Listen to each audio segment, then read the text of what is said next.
Hey, welcome everybody. Build a Droid Series Part 2. It's going to be so awesome today.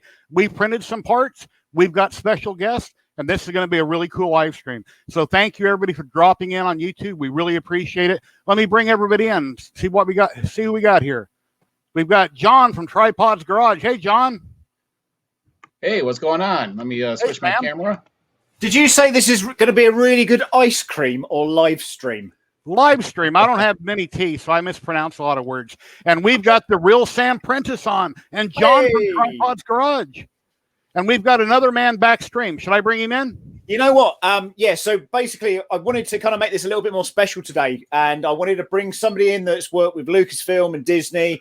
And you've got a little pink droid there at the front, Jerry. And this man might be showing you a thing or two about Disney, Pixar, and Wally. So bring him on in, Mr. Michael Mcmaster.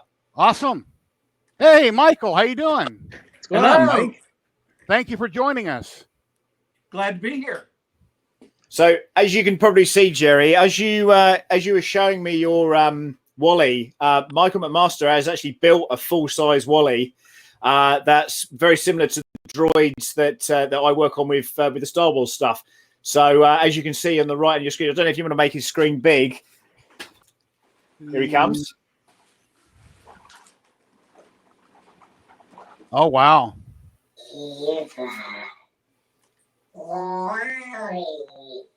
Oh, that's awesome. Wow.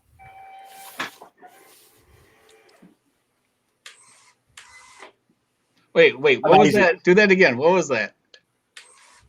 Oh, that's cool. And what you'll see in the background, guys, as well, is an Imperial probe droid, which we spoke about last week as well, Jerry. And that's 3D printed. That's a 40-kilo droid there. Michael, tell us a little bit about Wally. So Wally took about 3 years to build, entirely hand fabricated. Obviously, when the club was formed in 2008, well, actually October of 2007, movie hadn't even come out yet. And so we were scrambling to try to make something. And Scott Washburn, who founded our Wally Builders group on Facebook, built a body and a head. If I couldn't drive it, I didn't want it. So I set on trying to design treads that looked like the movie version, but worked in the real world since it was animated. And so took me about 18 months to figure that out. And you're the star, of course, of Pixar in real life, are you not? Or the man behind the star in Pixar in real life? Yeah, he's the star. I just follow him around like a weird stalker. So, so Michael Mcmaster, you're just to sort of touch on droid building. So what the idea of this show is to speak mainly to me about droid building and just talk about droid building in general. These guys are not droid builders, but they are 3D printer enthusiasts. Tripod's got experience with RC cars and things. So what we've been trying to do is get people to print these little baby R5 droids from the Badley site. And, this is a real simplistic way of working, with these tiny little servos. But I was just saying, before we started this, I'm just saying to the guys that you go from servos to, scooter motors in an R2D2 as an example. And it's so similar, but just on a much smaller scale. Right. Yeah. So how does that work? How does that sort of correspond to Wally versus doing an R2? Yeah. So, Wally, the main difference, obviously, it's a track drive. So it's a little bit more complex, way more parts. And of course, I do a lot of 3D printed parts, like we're talking about the probe droid. And I've done a few other smaller things, chopper, things like that. But Wally is 100% hand fabricated. There were no Wally parts, even though we had a club. No one had made any parts yet. No one had built a droid yet, or robot. So, he's entirely hand fabricated. The drive system, the way the head moves and everything from a remote standpoint is very similar to R2D2. It's a tank drive for the drive section. One stick controls right, left, forward, back. Then the other stick controls the head movement. So it's very much like R2D2. And it uses large wheelchair motors. So it's basically a remote controlled wheelchair, if you want to look at it from that standpoint. But it's no different than an RC car or an RC airplane. It's just scaled up. Wow. That's beautiful. Incredible. So if people want to follow you, Michael, where should we go to subscribe to you or to follow you on Twitter or Instagram or whatever? Yeah, I just have an Instagram, and it is Mcmaster_robots. Fantastic. Is there anything else you want to show us? Can Wally do anything else? Can he crush a CAD or can he? Yeah, if I can back him up here, he does have. Let me see if I adjust the camera here. I'll get out of the way. See if we can get. There we go. Get him in here a little bit closer. Oh, there's a bag in the way. Wow. So he has the solar charge level works. Oh. Wow.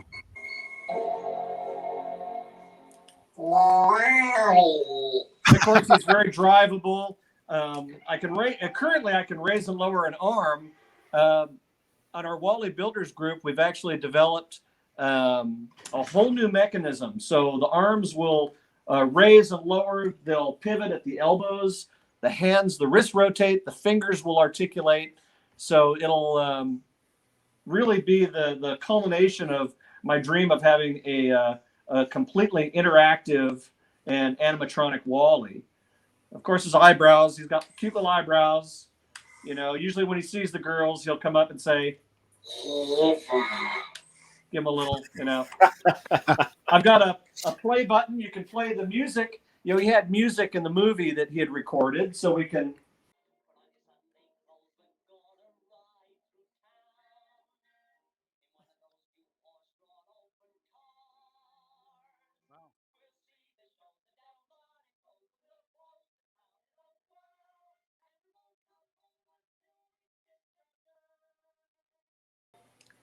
That's incredible. What's always quite interesting about your workshop, Michael, is that I can definitely see an R2 leg there and some R2 skins. And, you know, I don't know if I'm supposed to be seeing that, but hello.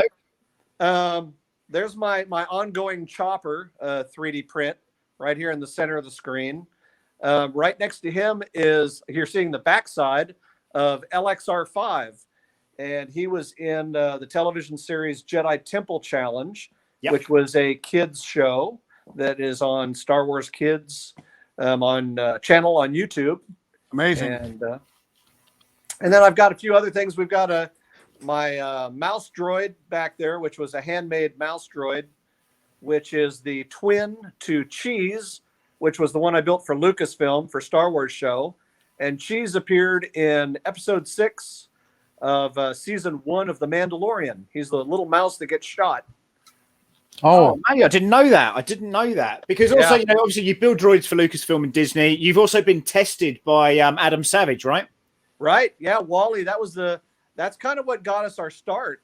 Norm Chan found Wally at a maker fair, and he was still in pieces. And he said, "Well, when you finish and you get them operating, we'd love to come to your workshop." And at the time, my workshop was this garage, but it was literally just an empty garage, no lights, no electricity. It was more of a hobby. And then through Lucasfilm and Disney, it turned into more than that. And so now we're building things constantly. And we have a lot of, you know, there are a lot of parts back here. You see bodies and legs and domes and things we can't talk about at the moment. But we're all friends here, Michael. Don't worry about that. Yeah. Exactly. Michael, where do you live at, Michael? I live in Central California. Okay. I'm in Las Vegas. Oh, okay. Yeah, you're just due east of us 3 hours, 4 hours. So we're both having pretty decent weather right now, and a lot of the country isn't. It's really amazing here. Yeah, it's for us, you know, February is usually cold and foggy and wet, and it's sunny and 70 degrees. So very unusual for February. That probe droid is huge. That probe droid behind you is huge. I have a small one I printed where it's about a foot around in diameter, and that thing is like 3 feet across. Yeah, the head, you're really right on. The head's about 3 feet across. The body, which we're printing right now, will be nearly 4 feet across. Wow. And it's going to use approximately 40 1 kilogram rolls. So it's a big project. Yeah, and this is a Droid Division file, isn't it? Droid Division, Dave Moog did all the work on this, and it is by far, I would say, the most accurate representation of the original Empire Strikes Back Imperial probe droid. Yeah, so that's what we're going to be building up to, guys. Our own probe droids being printed on our 3D printers at home, perhaps. He sent me the files for that, and I just went, oh, man, I don't know if I've got it in me to be sitting there doing what you're doing, dude. But and again, you're printing this. You've got 2 CR10 S5s. I now have 3 as of yesterday, which is stock, right? Yes. Well, it's what it is. It's stock CR10. Other than I did add the 0.8 millimeter nozzle for big parts. And the Y-axis pulley has been enlarged. I went with a 20-tooth pulley, 5 millimeter shaft with that was your recommendation, actually, Sam. Yeah, they always go. They always go. They always go. Yeah, so I'm preemptive on the 2 new ones. But yeah, otherwise I haven't changed the hot ends, the extruders, everything's stock. And knock on wood, knock on PLA, things are still running. So. That's fabulous. Have you got any questions for Michael? I don't want to take up too much of your time, Mike, but I imagine we're going to try and get you on again for talking about other robots as we sort of proceed with this show. And again, it's quite refreshing for me not to be talking with droid builders. These are kind of novices and people that are just cutting their teeth on it. They've been printing, various models and stuff, and now it's actually getting things moving. And little baby R5s and stuff like that that's come out of Badley's group. Is really kind of lighting up the world as I say, So yeah, I love what Michael's doing with the smaller droids because it's made it accessible to everybody. Yeah, definitely. Any questions for Mr. Mcmaster? Anybody in chat have any questions? I need that in my life. Stunned. They are silence. Well, I have there. a question. How long did it take for you to build Wally? So Wally took about 3.5 years to get it to where you see it now. And then, of course, the development of the arms and hands are, it's kind of like Disneyland. It's never going to be finished. Yeah. Continue to work on it. That's cool. Very nice. Well, I think everybody's content, Mike. Thanks very much for coming on. Look, I'll see you tomorrow anyway for Drinks and Droids. Absolutely. And, thank you again for coming on and making it happen. Oh, really nice meeting you. You've got a lot of beautiful stuff. Really nice meeting you. Thank you very much. Definitely have you on again, though. Definitely. Yeah. If you have it. Anytime I'd love to. Cool. I love to talk. I'll be sure I start following you. Yeah. Thank you. Thank you very much. Take care, mate. Bye-bye. Bye. He's a great guy, by the way, in person as well. He's just such a nice guy. So really glad to have managed to get him to pop on the stream tonight. But obviously, Jerry, we're here to talk about the baby R5 robots. How are you getting on? Well, let me switch my camera here real quick.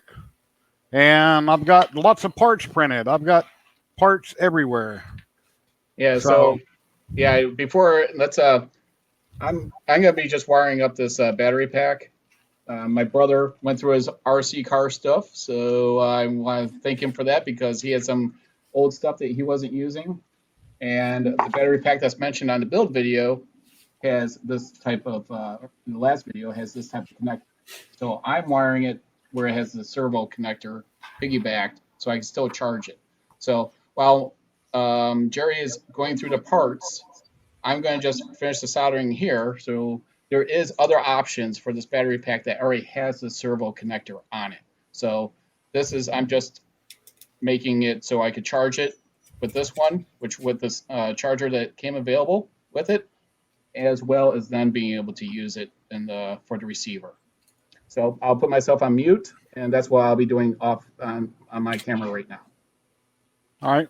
Well, the small body, Sam had mentioned that the little tiny bearings that are for the body that you purchase on the parts list, they wouldn't press in. So as Sam mentioned, I took a soldering iron, I heated up the hole a little bit, and then I pressed 3 bearings in very easily.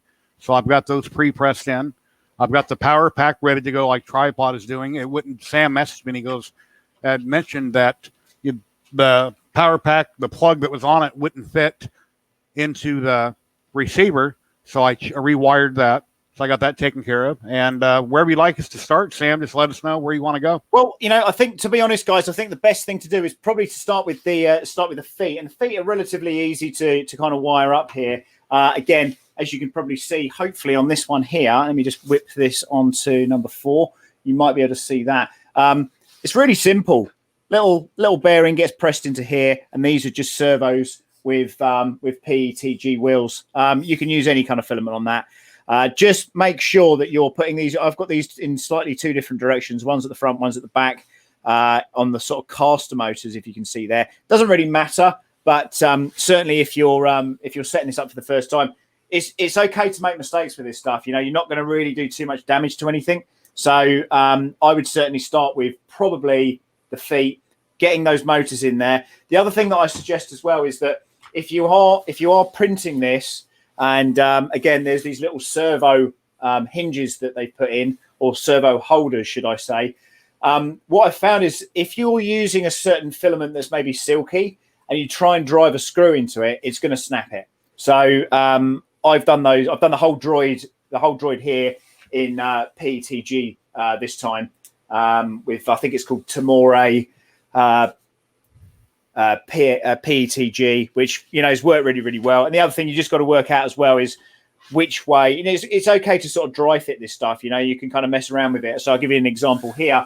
As you're putting the servo in, you want to make sure that you've got enough room for the wheel to go round. Because if you wire it the other way, for example, let me just whip this on the other camera. Yeah, so if you put the wheel on here and you mount it the other way around, of course, it's going to foul on the foot. So you just want to make sure that's taken back a little bit before you add the foot to it. I've got the link there I can share if DeWint, Tim, Marcel, or anyone else is at the point where we are and we're putting it together. If you'd like to drop in on the stream and build with us, I can post the link. But the link is only for those people that are printed the parts out and want to kind of follow along with us. But here's the link if anybody would like it. Yeah, Marcel had to redesign the middle leg to put a skateboard bearing in. But what I will say about the bearing, when I was building this, like you guys, were like, what's these piddly little bearings for? What are we going to use those for? Do they go in the wheels? Do they go here? Do they go there? And the answer was staring us right in the face. And it's on the chamber of the droid, which is here on the main part of the body. That's where those three little bearings go. So it's incredibly simple. And again, this particular one, I had no issue. I will have no issues with putting the bearings in because I dry tested, fitted it already. On this one, I had to heat it up and push it in. So, as I say, there's lots of different options out there. And of course, you can go off, on a tangent with this if you want to, and you can put LED lights in this. You can kind of do whatever you want. It's really up to you. But the bones of it are, you've got a battery, you've got 3 servos, and then you've got a receiver, not too dissimilar to this one. And that's it. Anything else you want to put in there, if you want to get faster servos, if you want to redesign the servos. But Michael's tried to keep this on a budget. So if you're joining up to his site, and you're wanting to think about maybe one day printing a full-size R2D2, I would say this is a good one to start with. And incidentally, on the live stream that I'm doing on Sunday, where I'm giving away this Neptune 2 printer, quick plug here, Jerry, sorry about that. Michael Badley has also donated a set of his files for this as well. So if you fancy trying to win that, all you need to do is just subscribe to the channel and let me know as to why you want this 3D printer. And if you win, I'll ship it to you, and you can crack on and print one of these droids yourself. I'm trying to see which way the servo goes in the foot. Yeah, again, this is part of the dry fitting part, where you've got to kind of work out, does it go in this way or does it go in that way? And again, like I say, if you look on the little mini droid that I've got here, the one wheel is slightly forward and one wheel is slightly back. So actually, when you print these little servo holders, there is a method to it. So just making sure that you put it in the right way. I think I had to mess around with it a few times in order to get it in. But should I press this into the wheel first? You know what? When you push that in, it's going to be loose, and you have to glue that one. Okay. So I pre-glued my wheels. I pre-glued my wheels already, so they're all glued on and ready to go. And again, then all you need to do is just add a screw just into that. So again, it's all relatively simple stuff, guys. It's you can't really go too far wrong with it.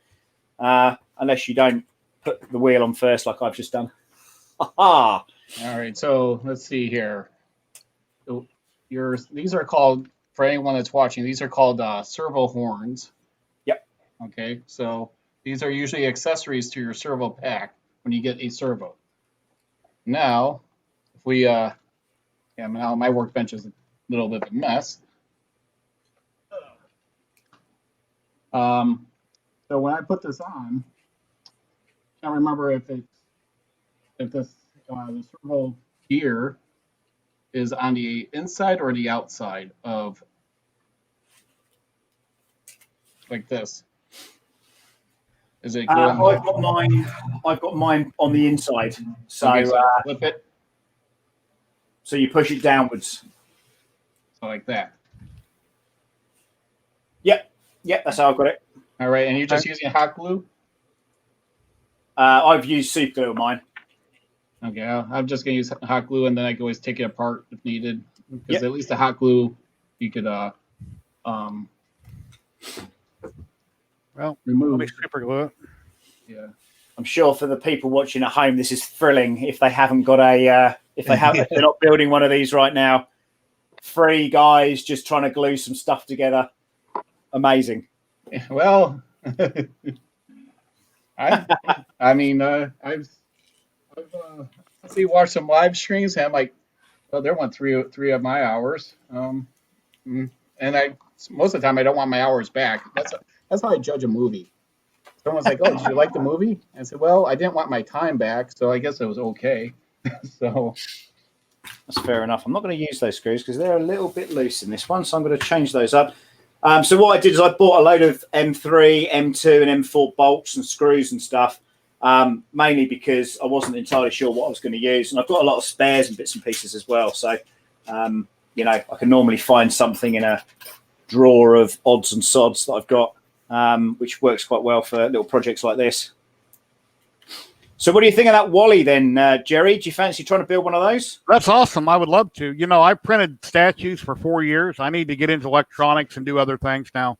Well, I've been speaking to people over the last week or so about coming on this show and stuff, and I've got a good one. Hopefully next week. So the plan is to come back and do this again next Friday, possibly. Yeah. We're going to talk about that later.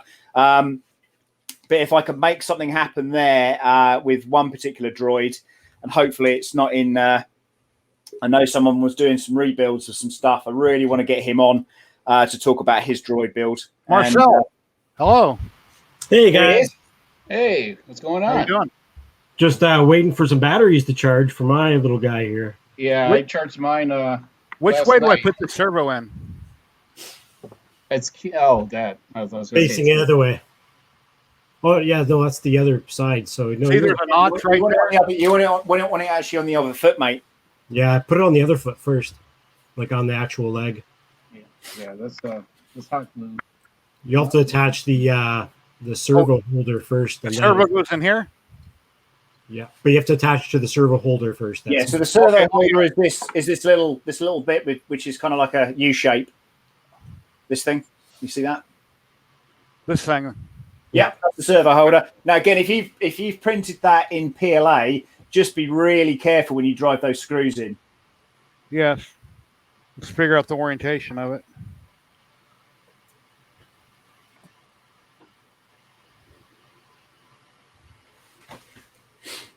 You have the PDF, Jerry? Yeah. It's got a picture. Yeah, but like everyone else, he hasn't read it. Yeah, tripod's like, don't cheat. So it's like I haven't pre-done anything. Oh, look at that. Well, you got to attach it to the servo before you attach it to the leg itself. Yeah. Because it holds it into a certain position. And there's a notch on the servo holder that tells you which way it faces, orientates, so the wheel can spin properly. Okay. But this is the piece I had to redesign under here, is just because I have a bunch of skateboard bearings and I didn't have a bearing that was actually smaller for the cat. I was wondering why you redesigned it. It's a cool design, though. That the way that works, I was quite impressed with how he did that. Mm-hmm. That was, I like to think he's sitting there in Fusion 360, and perhaps he gave himself a little bit of a smile for doing that one, because that was proper awesome. Once you get up to the bigger guys, this is the kind of the same idea.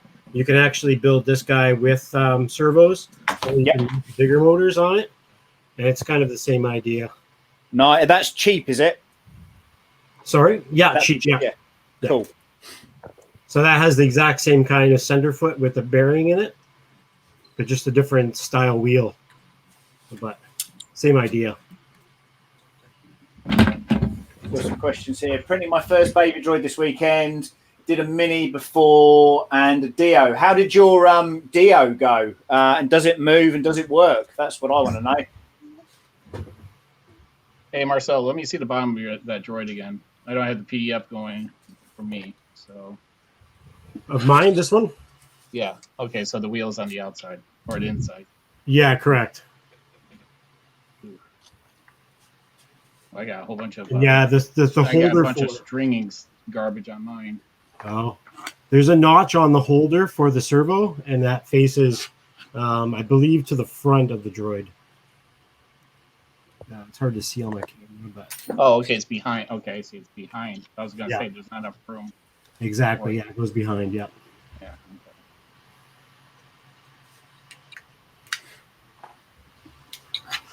Okay. So mine is actually the R9 baby. Yeah, I was thinking about doing that one.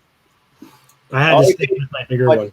I did BT1, which is this guy.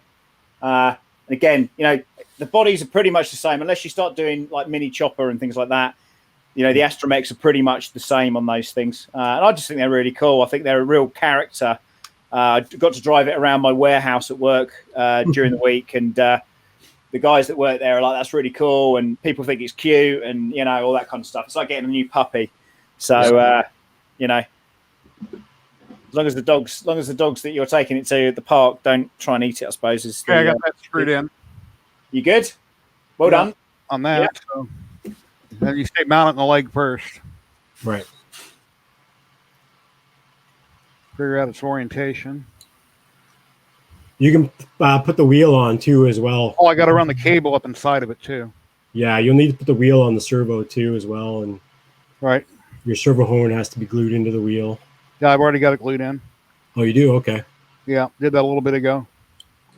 Leo is asking, starting a baby R2 droid at the weekend, R6 and R5. Saying what colour in filament are on your R5? Well, this is painted. I've just painted in blue, just because I had some spare blue around, and I think he was kind of loads of different colours. So I just wanted to be, make him so that he was, the same. So that'll screw that in like that then. Well, no, it goes. The other way around. You gotta turn it. You gotta turn it around. Well, I'm waiting for my other. Well, I gotta take the screws out and flip it over on the bracket then. Yep.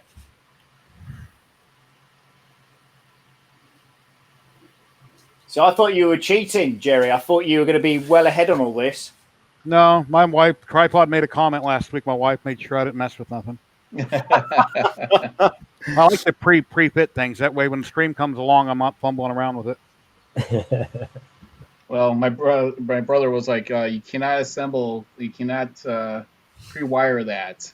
You have to do it on the stream if I give it to you. I'm like, oh, okay. Is he watching?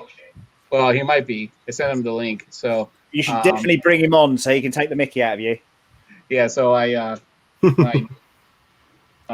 while you guys were talking about Wally, I was stripping all the wires and everything.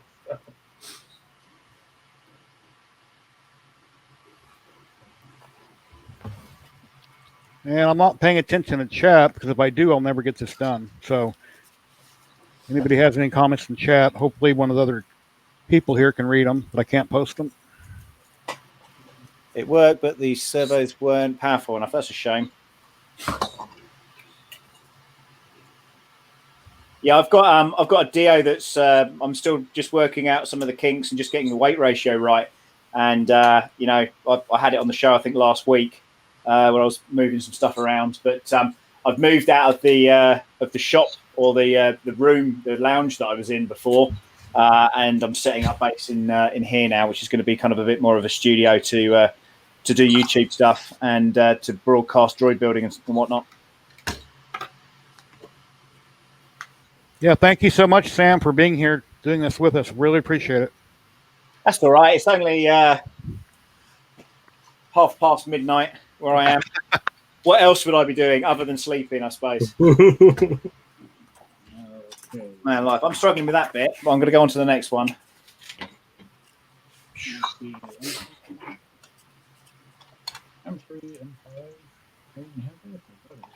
Exhilarating stuff, guys. Not you must be thinking. Whew. That's good. My servo wires pop in. There it goes. There is another really good micro droid that you can build with the same idea, 3 servos, same battery style. And it's called the little micro droid. Okay. And it's the same idea. The head moves and it just drives around with an RC controller. I built about 3 of these things so far. Oh, that's cool. Yeah, Wow. He's done a fighting droid as well, hasn't he? Or a couple of fighting droids, so you can make them battle. Yep. Which screws holds the servo bracket into the leg? Does it matter? Just something small? Well, normally to hold the servo. Oh, where are you? Hang on. Okay, I use M3 bolts on that one. If you've got any of those. Yeah, I've got a whole tons of them here. It's got to find some short ones. Cool. Yeah, it's only Saturday morning in the UK, Carl. You got that right, buddy. Woo-hoo-hoo. Got to be up in a few hours, walking the dog.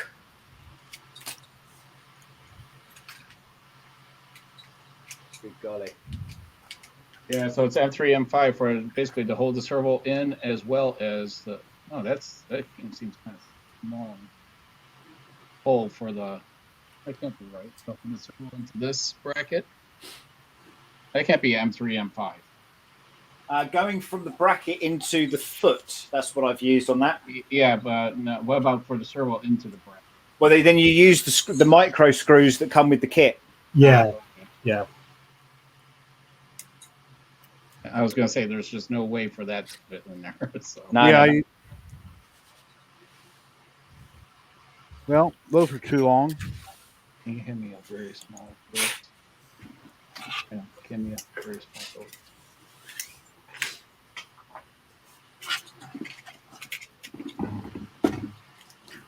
Glad I have an assortment here.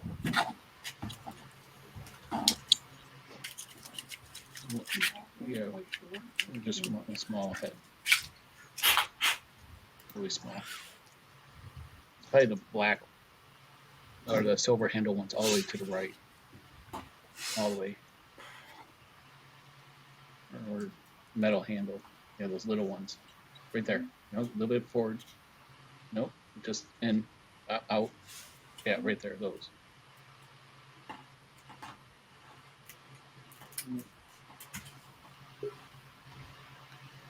And we have another builder popping in. Cool. Mr. Hewitt Tim. Hey, Tim, how you doing? good. How are you? Thank you for joining us. Yeah.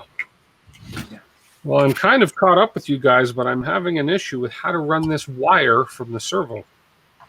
So you run it up through the leg. Yeah. But I'm having a similar issue at the moment with what I'm doing here, and basically I've got a bit of stringing that's happened inside of the. In fact, what camera am I on here? I've got a bit of stringing that's happening inside of here. So as I'm running this up the middle channel, what I'm finding is it's just stopping and it's not being able to be pulled through. Oh, there you go. Look at that. Look, that's movie magic. That is brilliant. Here, Yeah, I've got so this one. persevere with it. You know, put a what I call an Allen key. You probably call it something weird because you're American. Oh, so that servo's going the other way. Okay. That looks good to me. I'm going to put my wheel on. Obviously, I can't do it later. I think I've got this. Maybe I've got this servo put on this thing backwards. Does this look about? Well, if you size it up to the leg, you should be able to see where you're at. Here, So- show it again. Yeah, like I'm basically like this. Yeah, that looks all right, actually. Try it. If you put the wheel on it and try and put it in, you'll see whether or not it's going to line up. So you mean put it in basically like that? Yeah. Okay. Now my issue is where that wire is going to run without going underneath that bracket. Well, it does go. It goes turned around backwards. Yeah, it goes over the top, and then you have the back section, which is this little bit here that goes on the back of it. So there's a back section. Yeah. Okay. Look at that. Do you see my picture, Tim? Yeah, both of ours. Yeah. Yeah, but will the other half of the leg fit over your? Yeah, because the other half of the leg won't fit over the wheel that way. Who's backwards? I am. Yeah, because the horn. Oh, I'm backwards. Yeah. Okay. That's So, why I flipped it around. Yeah, Okay. so like this. Okay, I think I see how I got to do this. Okay. Let me make you a big tripod. I need to look at it. Yeah, I definitely got to insert the wire first and then attach it all together. Okay, so mine's backwards. Okay. Again. Hey, Jerry, yours is backwards. Yeah. Oh, you said it was backwards on the one bracket, so I went in. But you guys are keep on, I can't wait until we get off the leg part because you're making me jealous. Everyone keeps on talking about legs, and my daughter just said I'm a dork. You can say that on the stream. You can join the stream. You joined the stream the last time and said it was not true that. Well, once we get it right, we can say this is the way. Yeah, this is the way. Boom, boom. Yeah. So again, like I say, it's a little bit fiddly, this little bit, just getting that cable through and stuff and just making sure, again, dry fitting is very much the way forward for this, I would say. Again, this is the... This is the way. This is the way, apparently. Yes. Okay, so on the other wheel that I haven't put together yet, is this looking right? Yep. That's the way it goes in. But No, that's wrong again, Jerry. Loyal Moses, thank you very much. Hey, Moses is on. Thank you very much. I pinged him on Twitter. I didn't know if he got it or not.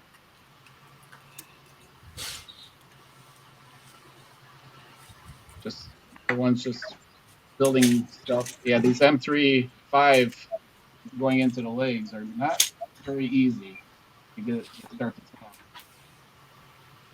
So, well, mine have gone straight in. So if I go down to 4 here, and I don't know if you can see those here. No, you probably can't. The light's not great here.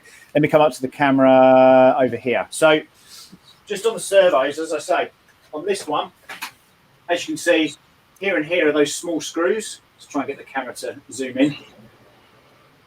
Come on. Where are you? Here. Yeah. No, wrong one. Where's he at? Wrong one. Okay. So we've got the 2 screws here, and then I've got the bigger bolts here and here. So those are the M3s that go into the base of the foot. Yeah. It's like the holes for mine is when I'm trying to put the M3-5s in there, it's not liking it. So, the servo gear goes towards the rear of the leg. Yep. Not towards the front. Okay, let me figure out how to route my wire. Yeah, the wire actually fell right through pretty easily for the wire management. Yeah, my wire's in. I just... Yeah, that's what I had an issue with, was routing the wire so it didn't interfere with the wheel, but I think I got it. I've got it going underneath. Okay, I'm going to just do the other darn suit right now. So that looks right to me. Yeah. Okay. Yep. Now, how do you run your wire? You went underneath the bracket and you're pinching it? No, I just went, if you can see, I just went over the bracket. Just over the top of the bracket. Because it wouldn't go, I didn't want to go under the bracket because it would have caused the gap there. Yeah. Yeah, the motors the servos are really tight to that next bit that you're going to put on. And it can be a little bit tricky to sort of move that around. So yeah, so make sure that's wired, appropriately, so it's not going to catch on anything or cause a gap. See how I got the wire ran there? Oh, I see this. Yeah, That's what because that- you have a notch for the wire to fall through. Yep. On the other side. So then the servo's got to be flipped over, so it'll be closer to it. All right. there we go. I see. Yeah, so you gotta have that notch where the wire falls into. Let me flip the servo over. Oh, and this is the piece where you need those 4 little filament pins. Okay. Yeah, I didn't print any of those filament pins. So I got those little tiny set screws. yeah, that's what I got. The grub screws. Yeah, or you can use a piece of PLA. Okay. Just take a piece of PLA and snip it real short. He's Mr. Badelli, Mr. Bagley said it would work. Because when you add it to the body, it's going to hold itself in anyways, apparently. Okay. Let's see. Where are my snippers? Hello, Scott.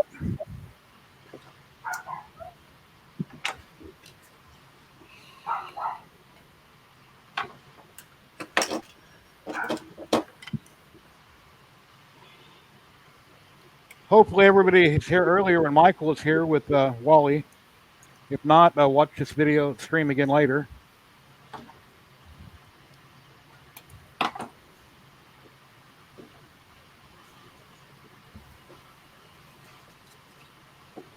Can you guys hear me? My mic for a second then.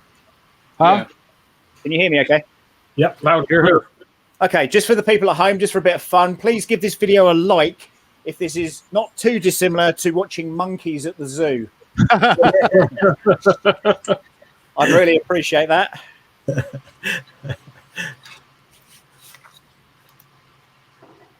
Well, if we all make it through this video, next time when we do the exact similar process, we can have certain parts put together since we've already went through it in one video. Absolutely. So I read there, I recall at 3D MS 2019, the R2D2 droids were one of the most popular attractions. If you know what they are, we were at MCM Comic-Con in Birmingham. We were put next to a fire exit door, and it was a big, big gap. And we blocked it, and there was all kinds of issues because people were trying to see the droids, and people are really, really taken by these things, and they want to see them, and they want to touch them, and they want to. So with the whole kind of social distancing thing and COVID and all that kind of craziness that's going on, I don't know how that's going to affect those things moving on, but I guess we'll have to wait and see. But, we've not done any proper events for over a year now. So, taking things online and showing stuff online is kind of the new norm, really, I suppose, for the majority of people. Just taking this time to make new droids and try new things and stuff, it's pretty cool.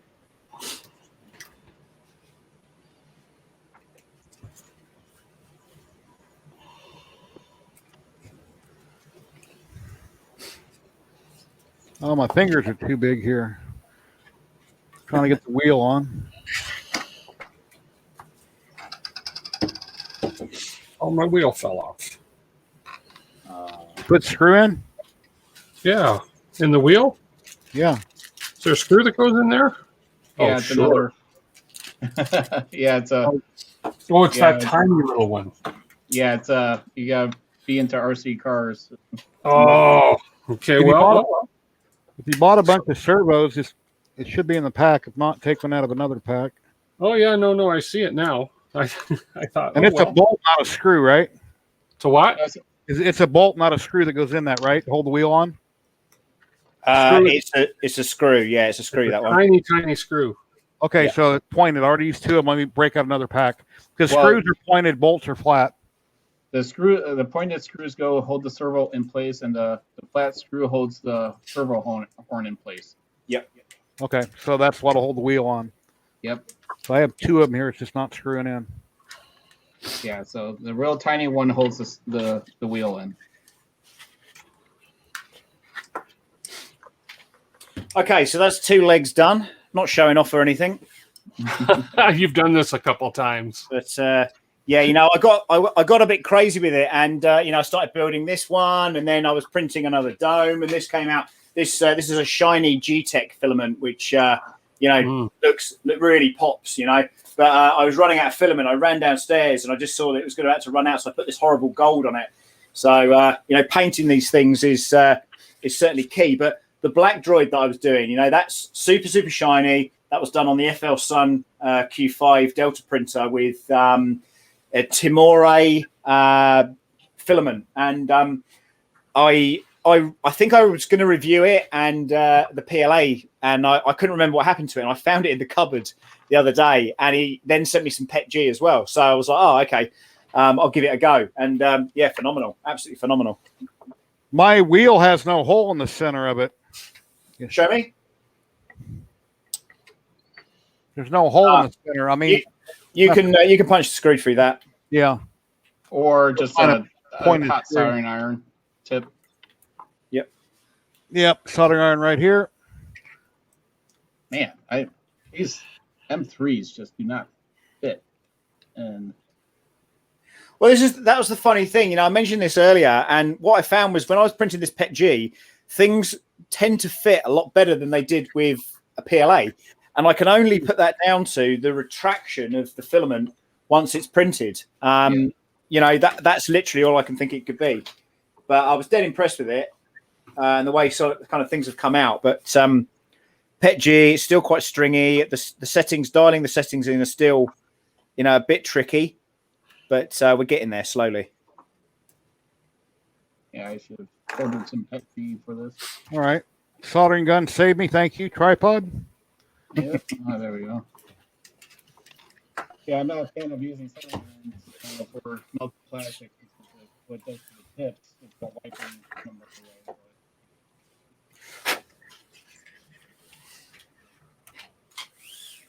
But in a pinch, I will do it.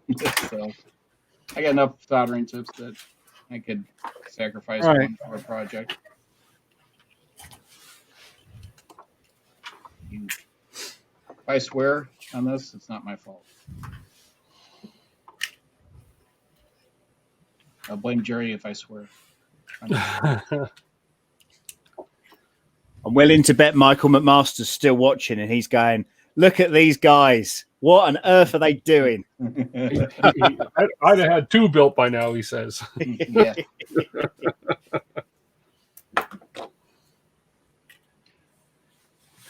Well, first time for everything. Once you do one, then the next one's a piece of cake. Well, Yeah. Absolutely. Again, just getting these screws started is the problem I'm having. Well, if I would have flown through this and you could say, hey, wait a minute, you must have pre-built that. How did you know how to do that? So I say with these bolts, okay, so, there's Jerry had some issues with these earlier, literally popping these bolts in. I've done nothing to it. It's a fresh print, straight in, no messing around. Look at that. Yeah. Yeah, we what we did though, so during our pre-talk here is that we actually melted some of ours ahead of time. So we did do some pre warm-up, so to speak, activities here.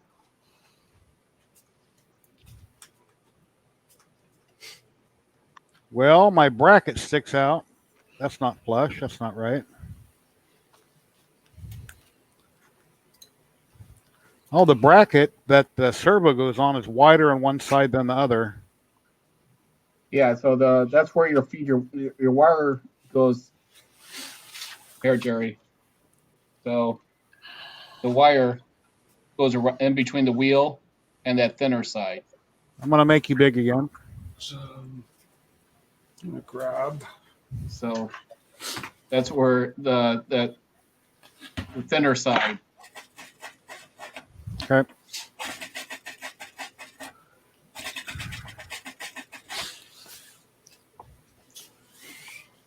And the thinner side I have to the rear, the bracket.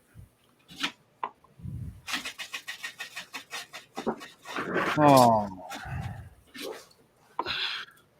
Okay, I'm going to show confidence. I'm gluing mine on instead of just using the 4 pins. and I'm holding it on with a zip tie until the glue dries. It should dry within like 60 seconds. Are you an engineer? No, no. I just figured I don't have a clamp. What can I use to hold this thing? So, okay, let's start leg 2. I need to open another servo. Right.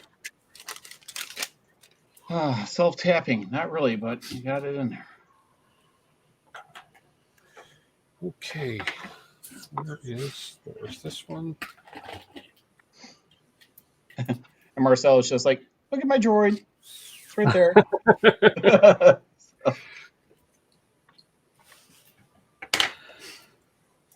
No, that one's not right. So we'll just start working on this other one. Got the bracket wrong again. Yeah, like I say, it is a bit fiddly, but once you crack it, you'll kind of know where you're at. So just keep doing the combos until you're confident on where you're at with it. Sounds like Street Fighter. Keep on doing this. Boy, you get a whole lot of little plastic pieces with these servos. I guess So the wire goes on the thinner side. Okay. Yeah, it goes between the wheel and the servo. Yeah. Well, I'm just putting the second servo onto the bracket, and the wire is on the thinner side of that bracket. Yeah. Because my other one that I have completed, the bracket on the servo is not flush with the leg once you screw it in. So it's backwards. Yeah, so I thought it would go like underneath the servo or something, but it doesn't. It goes around it. So that's why it has that notch. Hmm.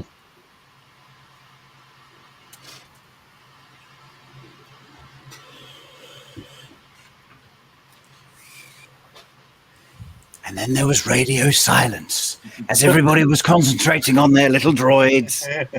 It's like when you have a family dinner and you know everybody's hungry and the food's good because there's dead quiet. So we have a few people in chat here. Sorry for ignoring you here. Well, the hardest thing we're doing here is the legs, so at least for me. The rest of it's easy. Matt German's on. Hello, Matt. Hope you're well, buddy. Oh, that'll work. No, that won't work. Oh, I see. Round the front. No, that's wrong. Why is that still wrong? I'm mounting a servo on the wrong side.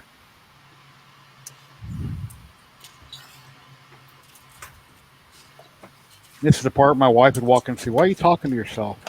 Well, the dogs are listening. So. Yeah, I talk to my dog more than I think anyone. I talk to my dog in a different voice than I talk to people, and I think it's weird, but I think all dog owners do that. Sometimes I talk to him like he talks back to me. I almost sound like Cartman. So My dog talks back to me, but I obviously say the words, and she does it in a French accent. Too cute. There's no reason for it. There's literally no reason for it. all right. Success. Oh, Glen Motors tilted. Why are you tilted?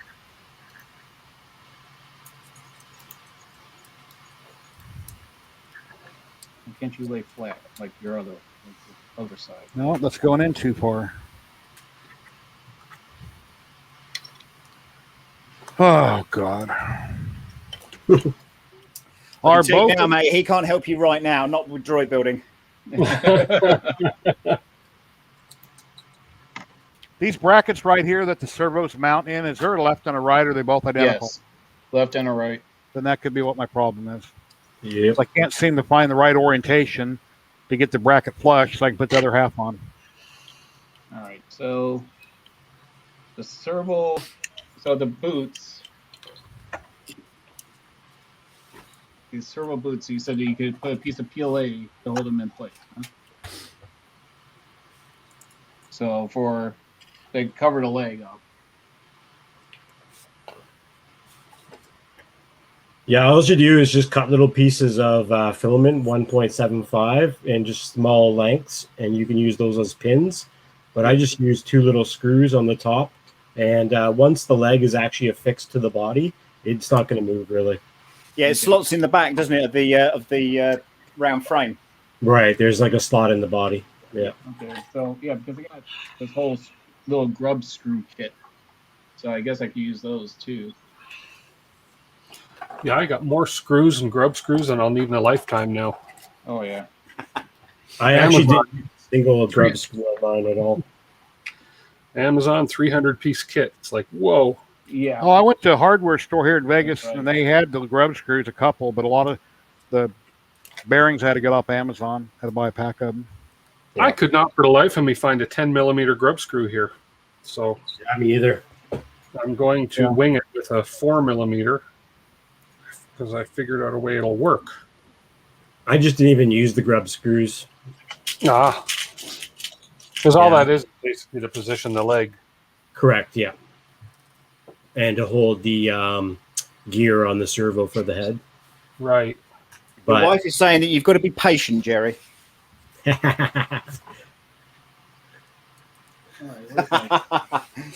Where's some crappy filament? Here we go. Yeah, a bunch of crappy filament. Just got my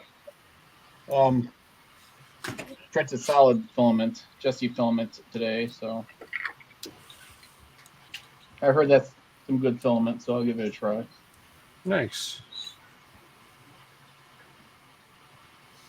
So all you guys out there watching, when you see the videos where the guy just slaps everything together really quick for the video, and either some of it's already pre-done or he practiced.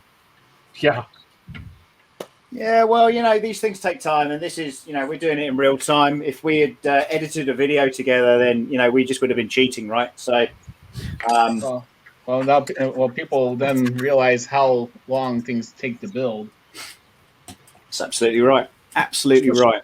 Especially if you're brand new to doing electronics and 3D printing. Yep.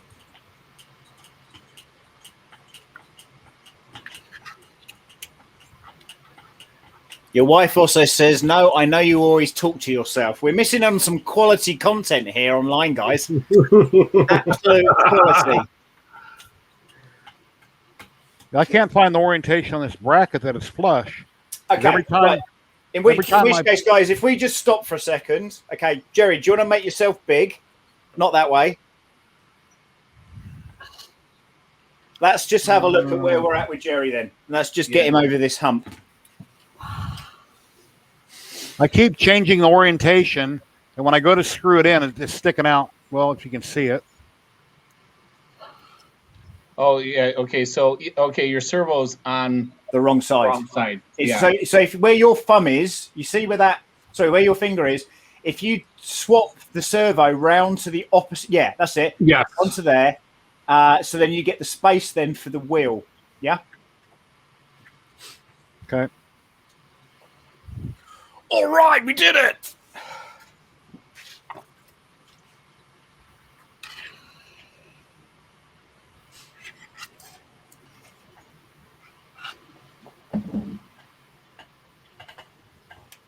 I'll blame it on my age. Couple months, I'll be 57. Just a spring chicken yet. I hope.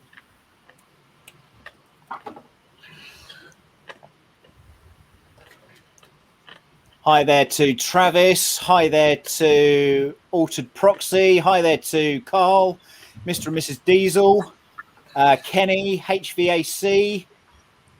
How you guys doing tonight? Thank you, everybody, for dropping in. I'm sorry I'm not throwing your chat up on the screen, but I'm kind of behind here. It's kind of unusual for you, isn't it, Jerry? Yeah, I throw everybody on the screen all the time. You're super quick to it all. Yeah, non-fam's on as well. How you doing? It's like watching Blue Peter from back in the day. Do you guys know what Blue Peter is? I've heard of it. No. It's not a blue film. It's basically a kids TV program that was in the UK, and they used to make things out of fairy liquid bottles and things like that. And if you were successful at making something, whatever it might be, So it wasn't running around in the snow naked then or anything like that. No, nothing like that. There was no firemen or hose pipes or anything like that. It was all clean cut. Yes, and then you'd get a Blue Peter badge if you were able to do that kind of stuff. And in fact, they did have an R2D2 on the show once, and it ran over the dog's tail, and the dog jumped up in the air. So, Oh, geez. yeah.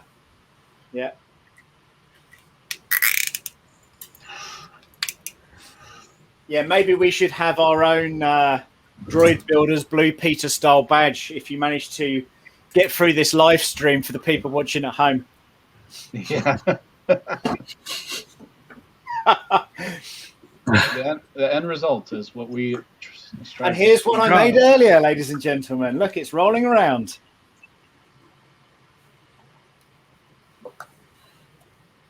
All right, so just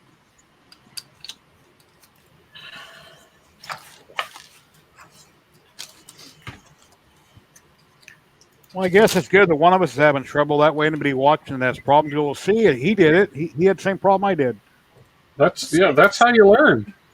Trial and Well, error. this series is very much about building with us. I mean, I do have some time lapses on this stuff printing out and stuff, which I'll stick on the YouTube channel, hopefully quite soon. And as I say, I got plenty of those, but mine are. I want to see awesome failures. That's what mine will be. Yeah, and again, it's funny though, isn't it? Because we all started getting involved with this. We're like, yeah, our 3D printers are great, and then I just had catatonic failures, and it was all just stupid stuff as well. Where perhaps I was maybe rushing. That was one of the major contributing factors really to it. So I was rushing to try and get stuff done, using a printer that prints fast when it should have been printing slow. That kind of thing really. On our live stream last week, Sam was talking about he really doesn't think he needs a filament runout sensor, and I mentioned that I always have them because you never know, you could be busy and it could run out and you wouldn't know it. Well, my Ender 3V2, which I was printing parts on last week after the stream, I was sitting there at my computer doing things, and I ran out of filament. And I had to kill 2 parts, but I got it fixed. And then I printed this droid out at 175%, thinking, wow, let's go big. But then again, obviously, nothing else will go together, so I'll have to figure that out at a future date. Okay. Perfection. Oh, wow, that's going to work now. Okay. Just shuttering some images back and forth on the live stream as well. So if you are following along, or if you're following along at a later date, at least then you can see what's coming up. I think for next week as well, we're going to try and get the live stream across multiple channels. So myself, Tripods, Jerry, and we see who else is interested in doing something out there, just so we can get some maximum exposure on this and try and move things forward. Yeah, we'll try to get that figured out because I think that'll be the easiest way to get I think so. Max exposure, like you said. All right, so legs are done. What's next? All right, the bottom. So the bottom takes that bearing that Marcus modified his. So these also take grub screws.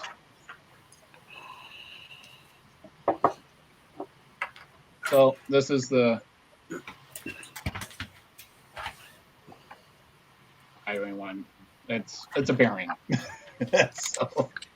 Yeah, it's kind of cool the way that goes together. Actually, I was dead impressed. I actually, because I was like, okay, how does this really go together? So there's a bearing that goes into this part right here, and actually just pushes right in. I mean, it's like perfect. Then this just gets pushed. This gets pushed in the middle of the bearing. Yep. But you didn't put the screw in first, did you? No. Okay. Start again then. Start over again. Screw to go onto the shoulder or the elbow. And how does that attach to the body? Is this part here glued to the body? You can. You'll put a screw through there and it'll hold it in place. It fits in quite nicely.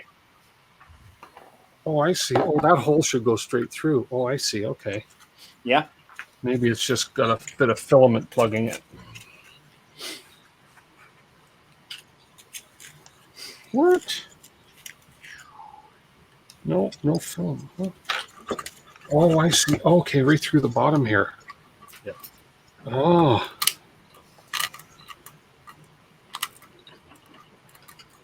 My bridging filament was covering the hole.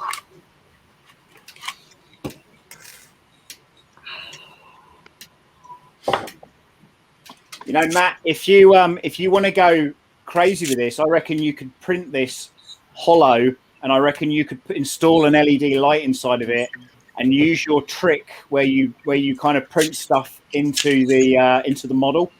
So you could have a bunch of images, or the inside of a droid or something that might look quite cool.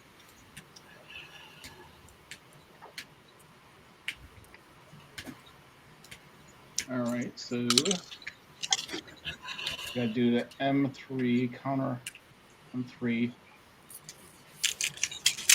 20 countersunk on the top.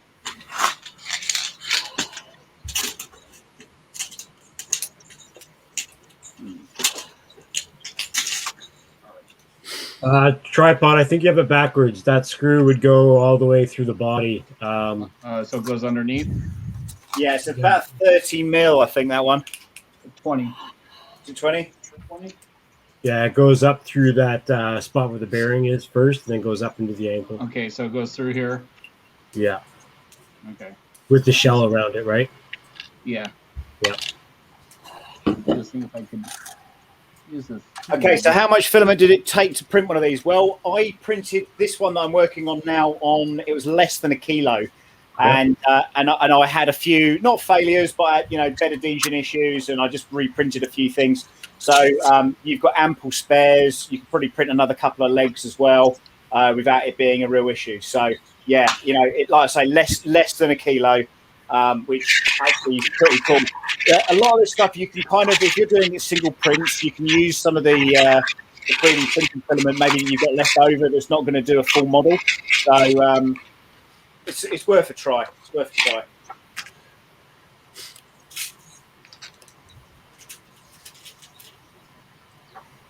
That's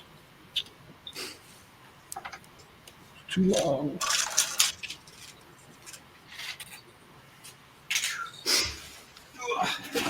Here we go.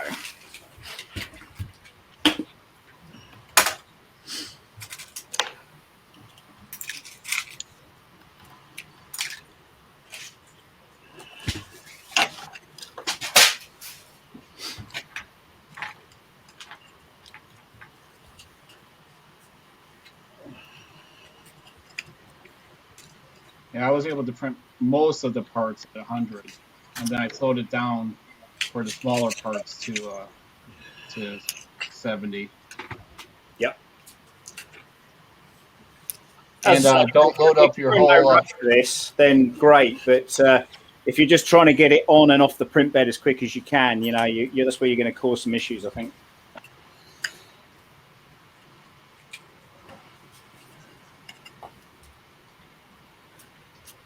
And Marcus confirmed this little lip goes behind it. So Marcel, you did yours in 300 grams. So what did you print in then? A lot less or what? Well, it's pretty hollow because I wanted to make it LED inside of it, so I printed it 0% infill. Right. So yeah, the head and the body is pretty much 0%. I think the legs are 15%. So it really didn't take much filament at all. That's cool. That's really good. So Michael Badley, or how do we know him as, Jerry? What's that? Who do we know Michael Badley as? Badelli. Michael Badelli. That's what That's right. James from 3D Print and Paint called him, Mr. Badelli. Mr. Badelli. This is very much a weekend build. Now, obviously, that's going to depend on how many printers you've got and how much time you've got. But it is a kind of weekend build. It's it's pretty cool. And again, it won't take you long to kind of make these things work. So once you get the parts in, I think you can probably safely do this in a weekend. One of my screws holding this bracket in isn't going down, so I'm going to put one of the bolts isn't working, so I'm going to put a screw in it. If that don't work, I'll super glue it. Yeah, all right, now I can put the bearing in. There we go. And hopefully this.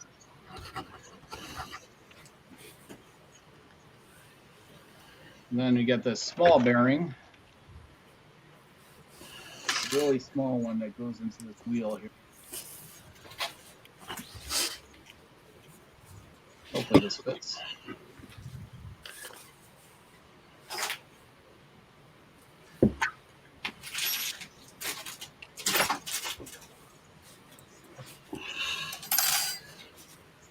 I should resize it. It does. A little bit of finesse, but it gets in there.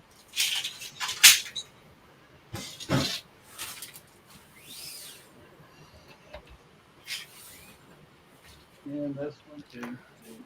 Oh, thank God. Got it? Like one of them, yeah. Gonna glue that on there. And well, maybe I shouldn't, because if I ever do, well,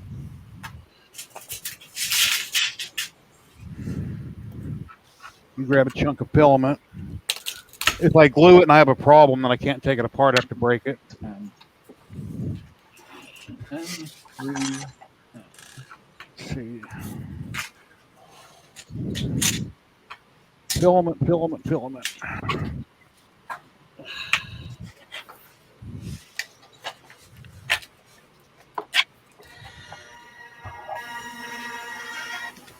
Great music. Appropriate. Yeah, I played that at the beginning. No more than 10 seconds. Yep. Oh, is that the rule? Something YouTube? like that. Yeah. Yeah, I was wondering about that when we seen Wally and he's playing some music and thinking, okay, don't go over 10 seconds. But...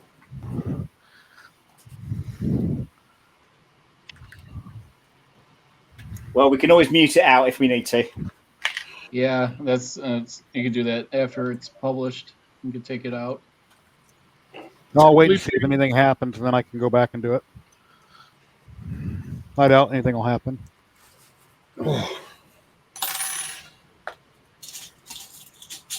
Trying to push a piece of filament in here.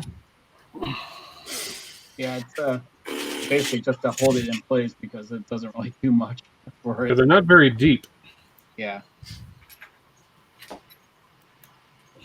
Okay, the wheel. That should work. It's pizza and WandaVision time. I want to watch WandaVision. Take care, Marcus. We'll see you later.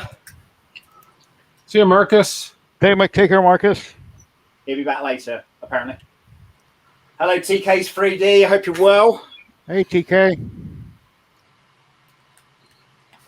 Oh, I think I got this right. You know, I tried to print a couple of wheels on a TPU, but it didn't work. My TPU kept jamming.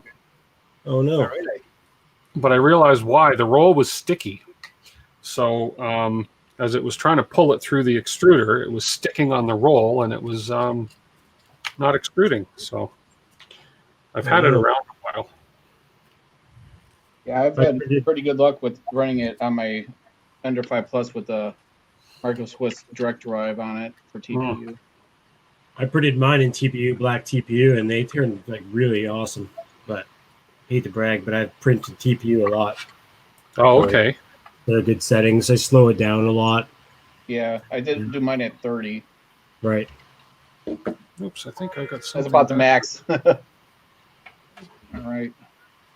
Yeah, this I have to trim this caster here because it's a snug fit into this bearing.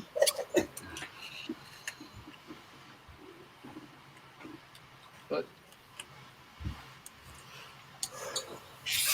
not too bad. So got my foot done. You know what? That print looks really nice as well. Good job. Yeah, this actually came out. I had the red one. You saw that one. It was horrible. So I reprinted a lot of parts the last 2 days.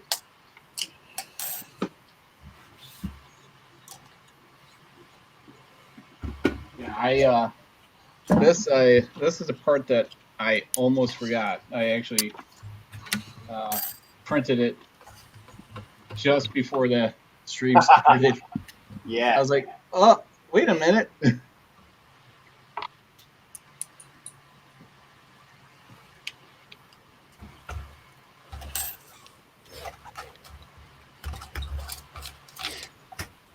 Yeah, so if you ever watch the video, the construction video, it's basically an overview. It doesn't show absolutely everything. So.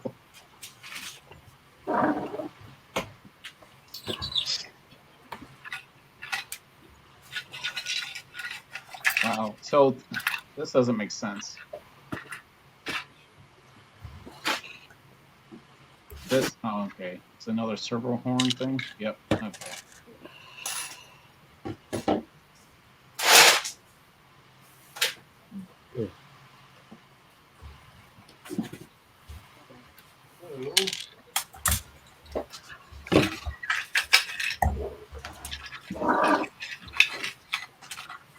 Damn. There he is.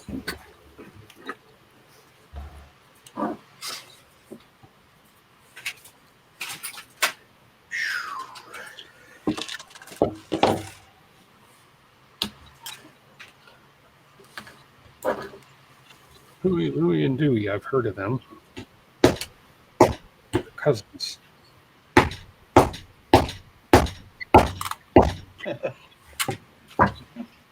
Get in there, you little Yeah, I was gonna say, Sam is taking out some aggression over here. A little bit of persuasion. It's a little bit more than a love tap right there. Oh yeah. And I lost my little scoop over. Try to see this.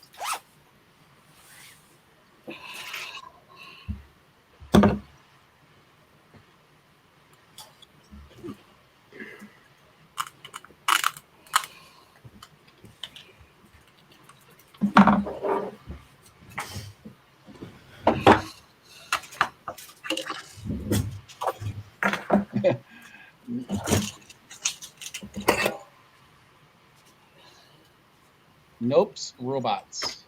Is that noobs and robots? Maybe.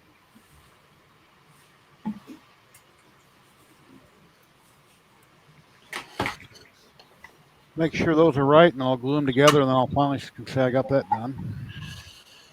For which one? For the legs? Yeah, caps. I hate to glue them, but Well, the best way to again, hold them.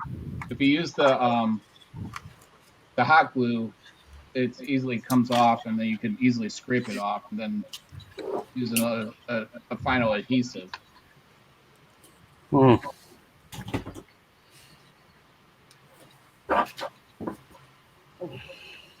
Yeah, the bracket, the two screws go in to hold the servo. I am going to glue that, though. I got screws holding it, but I put a little bit of glue on it.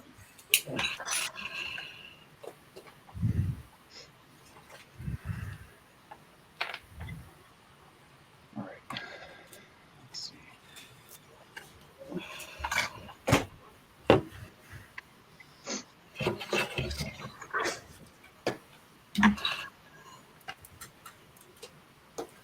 Okay, hot glue gun, let me plug it in. I'll do that. That is a good idea. Got this years ago at Walmart. You get to buy a bunch of sticks with it. It's great. And I don't think anybody's hoarding it, so they should still have plenty. Yeah. I went to the store one time at Walmart, and I wanted to get some dog shampoo, and they were out. And I was like, you guys never run out. He goes, oh, well, somebody probably bought it all up because of what's going on. I said, come on. Who's going to buy up all the dog shampoo? Never know, man.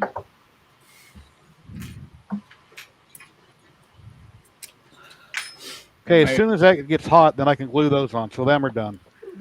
So I've got the, oh yeah, I've got a, have we already done the dome where you've got to put this bolt in it?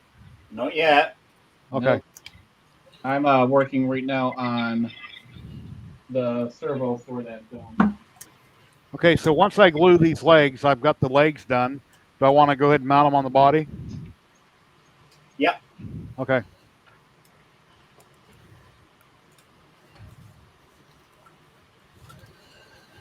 I've been taking so long to work on it, and they face towards the rear. Okay, at an angle down. Okay. So that one goes there. Which left and which one's right? Everybody in chat that's watching, thank you very much for joining us. I'm sorry I haven't been throwing up your comments on the screen. I'm kind of like behind everybody here, and I'm trying to get caught up. So I apologize, but I appreciate everybody for coming. Thank you very much. For anybody that's at home building along with us, thank you. And if you have any questions about what you're doing, if you're building along with us, please ask. Yeah, ask Jerry. Yeah. Yeah.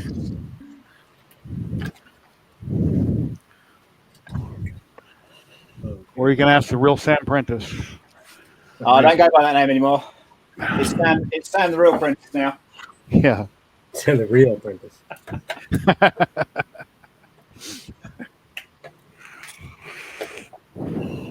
Yeah, Sam reposted about this link earlier, about this video earlier, and in the post he put that'll be on Jerry at HP3D's channel. So I PM'd him and I said, Sam, why is that backwards? And he goes, because I'm the Sam the real Prentice, because I say his name backwards. So anyway.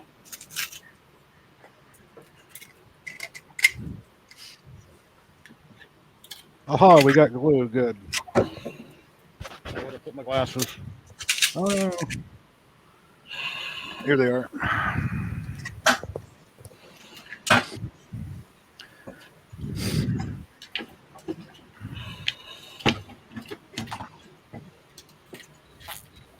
Was it M310 that goes into the legs? No. What length is that? I'm using 20s. Yeah, that's what I thought. 20 or yeah, I think it's a 20. I think if it sticks through a little bit, it won't matter. No.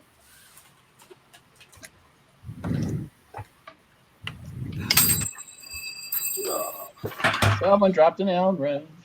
I'm always dropping Allen wrenches. I'd rather that than the tiny screws. Yeah.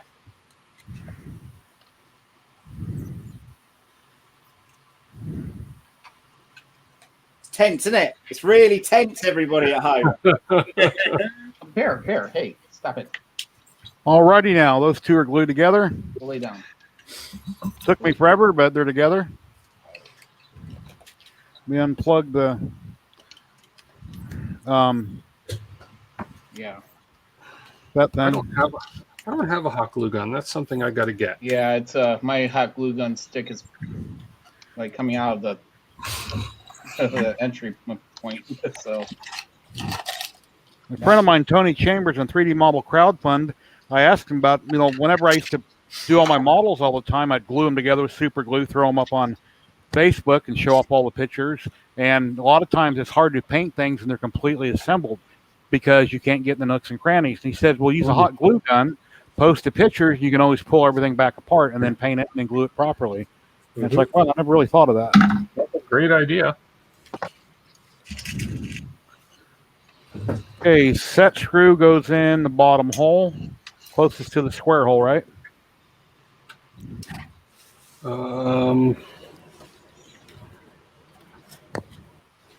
Yeah, it's the Set smallest screw. hole. Yeah, the little tiny. Oh, the set screw that goes. I think the set screw goes in the top one. The bottom one is for screwing the leg onto the body.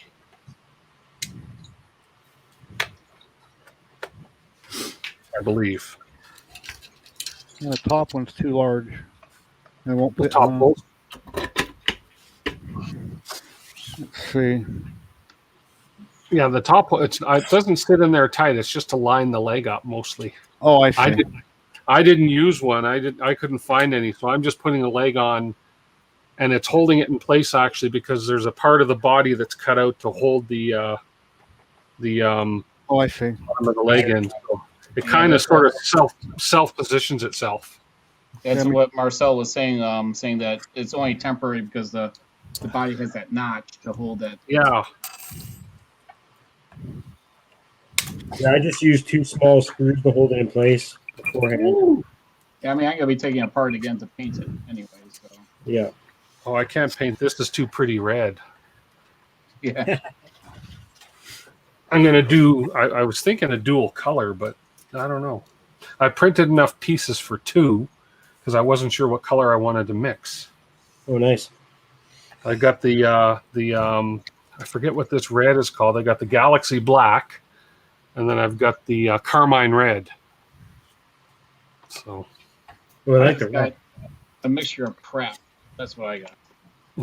So I just was using whatever filament I had, and then actually but I want to do one in white and paint it. the Sculpto that I bashed on my ANET review actually wound up printing pretty good for the black. That's what this black filament is. It's called Sculptol. Yeah, Oh, that's a nice finish. yeah. So I'm still not gonna retract it what I said about it because it was garbage when I was printing the other spools. Mhm. So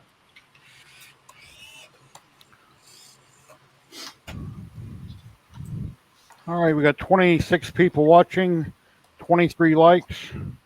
yeah, that's good. That's good. Thank you very ratio. much, everybody. Come on, super glue hold. And then the one comedian that always drops by the streams. Thank you for that too. Oh, hey, it could be like my channel that I had 3 dislikes before I even started. Hey, Zolan. Hello, Zolan. There's I think this guy. Zolan is working on this also. Zolan, if you would like to do a build along with us, I can put the link in chat if you'd like to pop in. Yeah, there's this guy Andrew that doesn't like me because I didn't do a good reality review.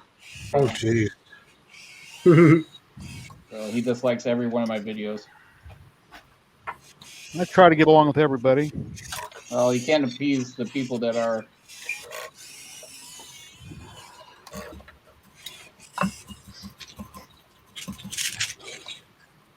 I gave up my printers for being evil with the temp changes. Yeah, I was fighting that a lot in the garage, and then I finally found the perfect combination where the heater would blow against the side.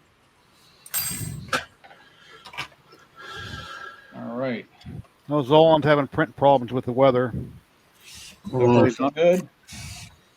Now we'll get this in.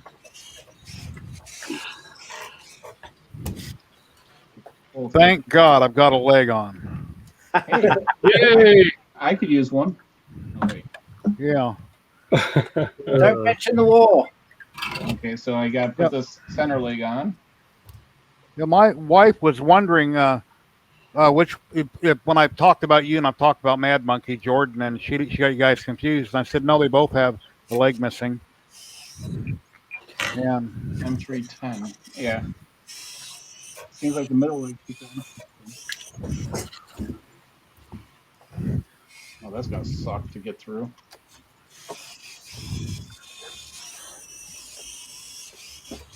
I finally got the BL Touch working correctly on my CR10 Max that I bought from a friend of mine here in town, and I just done a test benchy, and it just got done. Oh, that's good. Didn't you say that you never printed a benchy? I said it took me like 3 years. I've got 4 or 5 of them now, but yeah, for the longest time I didn't. And then a lot of people print temp towers. I've never done a temp tower ever. I've never done one. I've never done one either. I usually just print at 210. Everything's fine.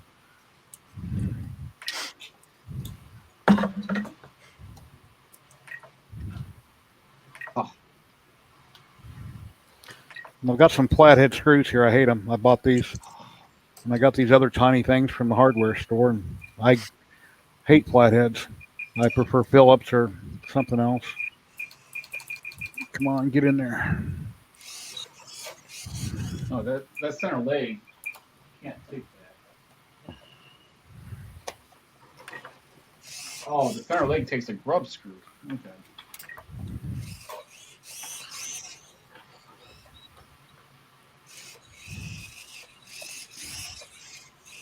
But I think you use a regular screw on there, right? I use an M3x5, yeah. And For the little wheel through the bearing. Yeah. Well, No, Yeah, I no, just I'm talking to hold the center leg against the body. Ah, Oh, I just glued mine on. Yeah, because it's gonna take a long screw. It's pretty thick, so Yeah. I gotta try a 20 now and see if that'll work because the 16 didn't work. Yeah, that is only gonna be a 25. So. Trim, trim, trim, trim, trim, trim. Yeah. Oh yeah.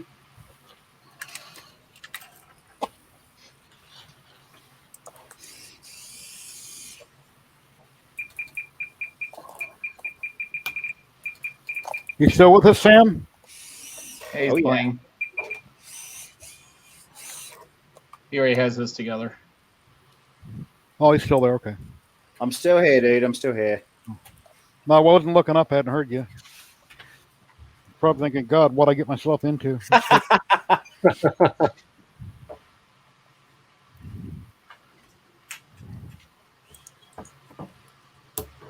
Oh, that's got to go. I think I've got a bearing that's bound on this. Oh, there we go. Yeah, so M20 will go the distance on that. So I actually wired a little switch onto mine as well. I put a little hole in the back end of him so I can have an on-off switch. Oh, nice. Yeah, I have a bag where I'm gonna put a on-off switch in between the servo pack and the receiver. Nice. Is that what you did?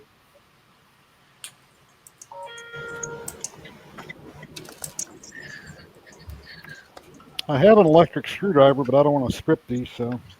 Yeah, I actually had one charged, but yeah, it's not powerful enough for doing this. Mine's a Black & Decker. Yeah, this is just a little guy right here, a little skill. Oh, yeah, that's what I got. Does it straighten out? Yeah, it goes straight or like a gun? Okay. Yeah, I have one.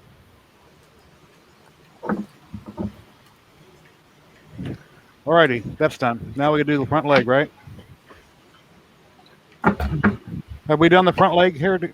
Oh, I haven't put the servo. Have we done the servo inside for the head? Yeah, well, yeah, I'm mounting all the legs first, and then I'm doing that. Okay. yeah, I'm looking at the servo inside. I just don't know which way this piece goes up.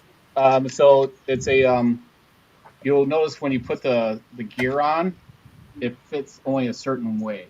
Mm. So here, let me. I already have it mounted. Oh, I see. Okay, so it's the opening that goes up Yeah. on the piece. Okay. So if you put your gear on, you can see it only goes on one way. Right. Okay.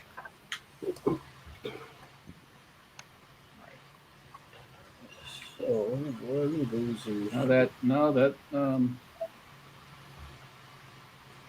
the M20 is long because it bumps into the other screw. Well, Sam, Yes, mate. this goes like this. Yeah, it does. Yep. I got the piece on the inside, so. Yep. Okay. So you go up through the bottom of that one. Yeah, and then it just kind of snaps in place, which mine don't, so I'll glue it. Okay. Right.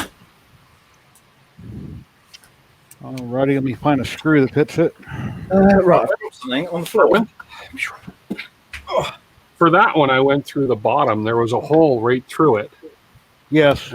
And I just went through the bottom and just put a screw in through here, through the body cavity. Oh, I see. Okay. Yeah, it seemed to work. The bridging infill was covering the hole. yeah. What screw did you use for that one? I used a what was it? About a how long is this one? I don't have links on these, but it looks like about an M5 by probably a 10 or a 10 or a 12. Yeah, I think that.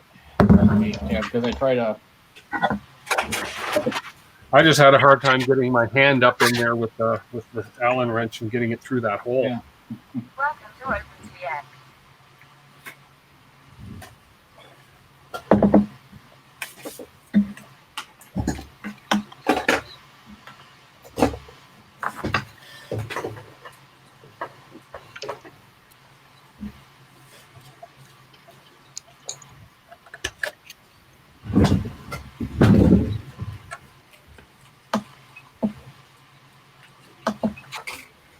So I've got some issues with this bloody bearing at the moment. It's just not going in that front wheel.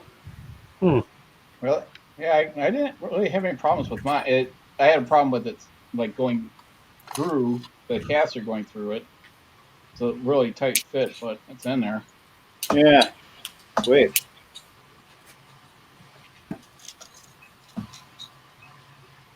Let's heat it up a little bit, see what happens. Is it a plastic wheel or a TPU wheel? It's a plastic PLA wheel, this one. Mm. Yeah. All I did was lay it flat against the bench, and I pushed it right through. Yeah. So there we go. There we go. There we go. We got there in the end. Tolerance. Woohoo!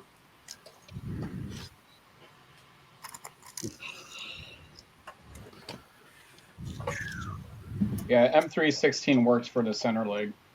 Oh, does it? Yep. Okay, good. Okay, that's one I'm just grabbing. Yeah, looks like it'll be long enough.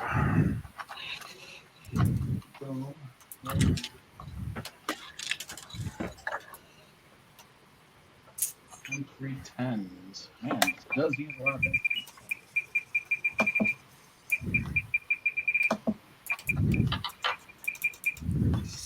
You are in the wrong part. You are also in the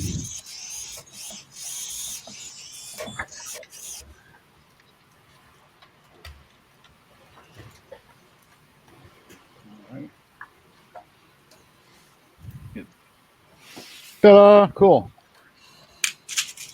Yay. Okay, Awesome. now, are we moving on to the wheel yet up front?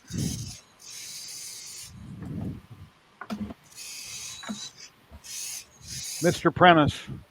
Sorry, I've finished. What? Oh, the front wheel. What are we doing here on the front wheel? What are we doing? Make the screen big, dude, so I can see what you're doing. Okay, let me move me around. Where am I at? Okay. So the tiny little front wheel needs a bearing to be pushed into it. One of those little bearings. Okay. Okay. It's actually a bigger bearing, Gary. Yeah, and then it goes into the bigger bearing that sits in the bottom of that. You see where your front foot is. It goes in that hole. For these bigger bearings here? Yep, that's the ones. So the little bearing goes in the big bearing. No. So the little bearing goes in the wheel, Yeah. and then the wheel then connects to the little wheel stand. And then the wheel stand then connects to the bearing. All right, I'll have to bang that in. So once I get the bearing in, then I just stick it in there, and then I put a bolt through it, right? That's correct, yep. With a nut. Yep. And then this plugs into. I'm missing a part. What does that the wheel plug into?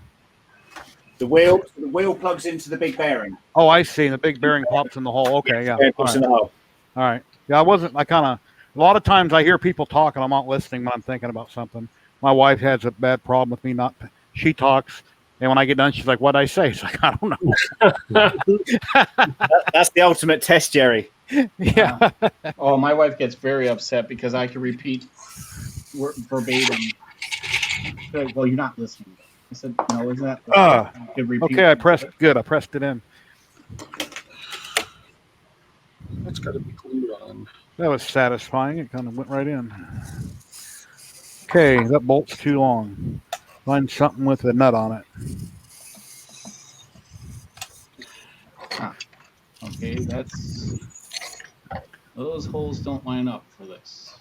Okay.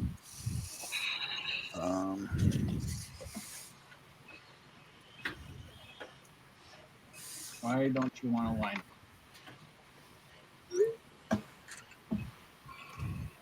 And I have trouble distinguishing voices. Like if she has her TV turned on loud and she's talking to me, a lot of times I can't hear her and I got to keep saying what because there's other noise in the room. I'm having trouble I don't know why it is, but I have trouble separating it. Oh, Right.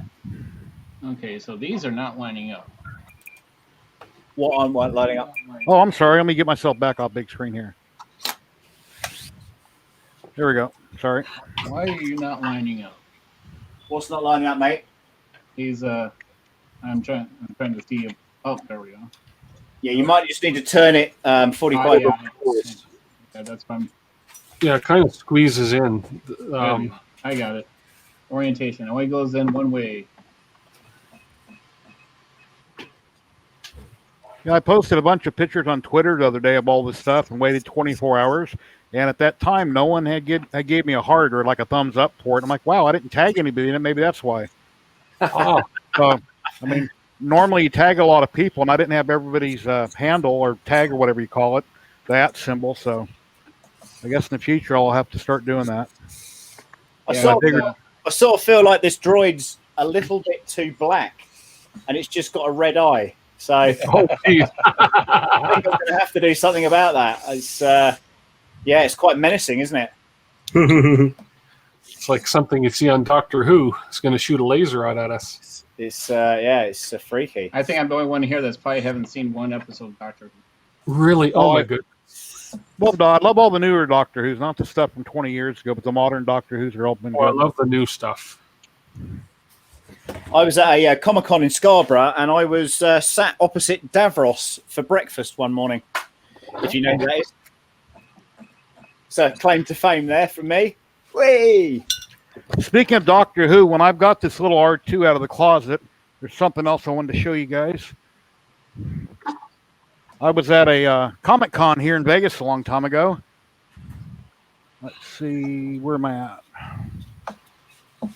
And I bought a TARDIS. Oh, very cool. Let's see if it still makes noise. I'd love to build. Well, it makes noise. Does the top light up? It used to. I think the batteries are dead. It makes noise when you open the doors. Batteries must be dead on it. So we got Chewy on. Hello, Chewy. Hope you're well. Got Chad. So long.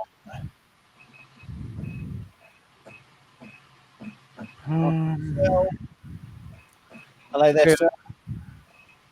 Kieran Clark. Auto Drop 3D. Hello there, Dominic. What's missing? What have we been missing? I got to glue that bearing, and the bearing's going to fall out, or hot glue it or something. I'll tell you what, DeWitt, you're doing really well, man. That looks awesome. Can we highlight DeWitt, please? Oh. Are we calling you DeWitt or are you DWIT? Tim, DeWitt. Oh, wow. Very nice. No, that's the extent of my knowledge. Now the electronics part or what, I have no clue. Well, I think we're almost getting all caught up here, so. Yeah, I mean, the thing is with this is it's super simple because you don't need like a speed controller or a motor control in it because it's done on servos. Okay, so in the big R2s and the Wally and the things that you saw earlier on, you generally have a speed controller. And that's normally a Dimension Engineering product, which is kind of like a 40 amp or a 25 amp speed controller. And then basically you plug your RC remote control, which is, you normally plug this thing into your speed controller. Okay, so you'll use the digital outputs on this to make that work. What we're doing with this is we're literally powering this, plugging the servo connectors into this, and then using the RC remote control to basically drive it like a tank. So that's why this is super easy, and there shouldn't really be any soldering that you're needing to do with this, unless of course you're looking to modify it in some way.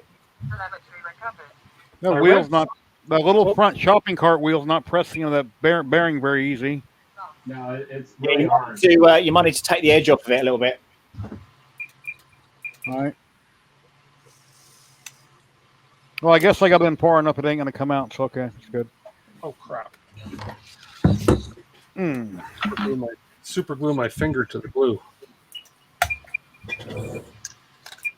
So the dome just comes off really easy, right? So it just So you just drop the dome on top. It's pretty simple. It will just come straight off. Yep.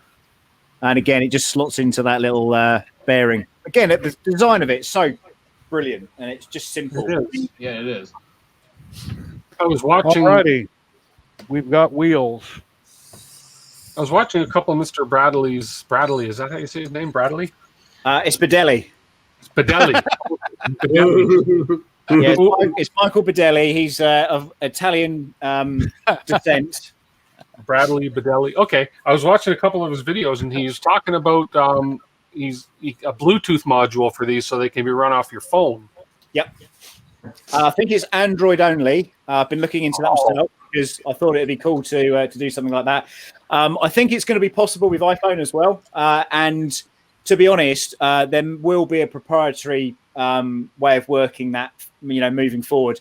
It'll either be Bluetooth or Wi-Fi or something along those lines. The one of the droids that I've got here has what I think called a Mark Duino, and that has a Bluetooth module, a Wi-Fi module attached to it, and you basically connect your phone to the robot, and then you can open the side panels, you can trigger the sounds, you can do a whole bunch of stuff with it.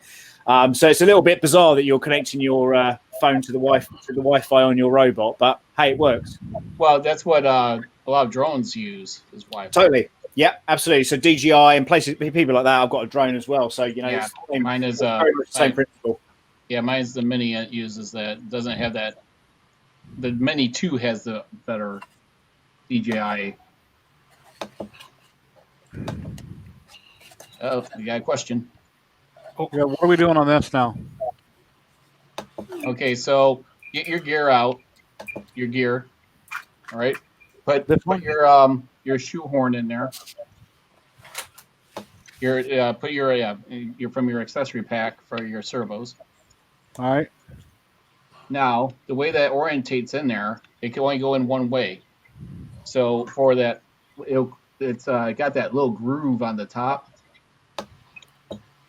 We talking about which gear? This one? The round one.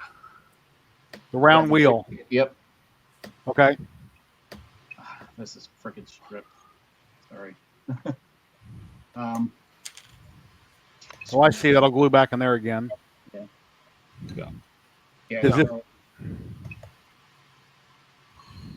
Ooh, my mesh is really bad on this. I'm assuming this goes in here like. It goes underneath, actually. Actually, no, that looks good. Actually, that looks pretty good. Slide Drop over in from the top. Yeah. and slide it over and screw it in. Yeah. They even put that little cutout to allow the wire to drop in, which is great. All the little things that he thought of. Okay, so it mounts. I see the two holes that are in there. Yep. They're right off center. That's the ones. All right. Let me make myself smaller again. Yeah, this my mesh is a little off for this gear. Oh, I should have put this on first.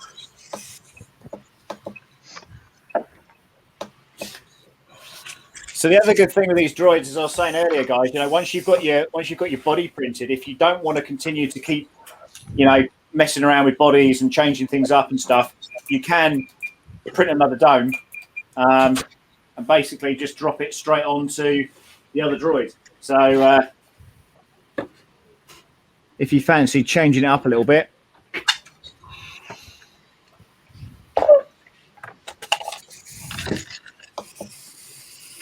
Oh, yeah.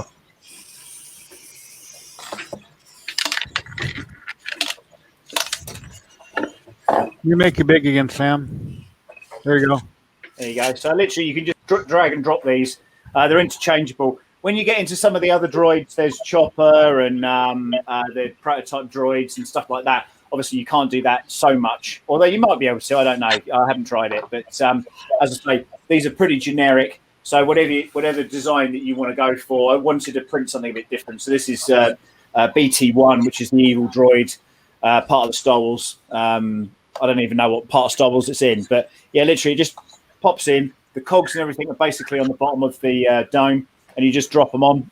straight on top.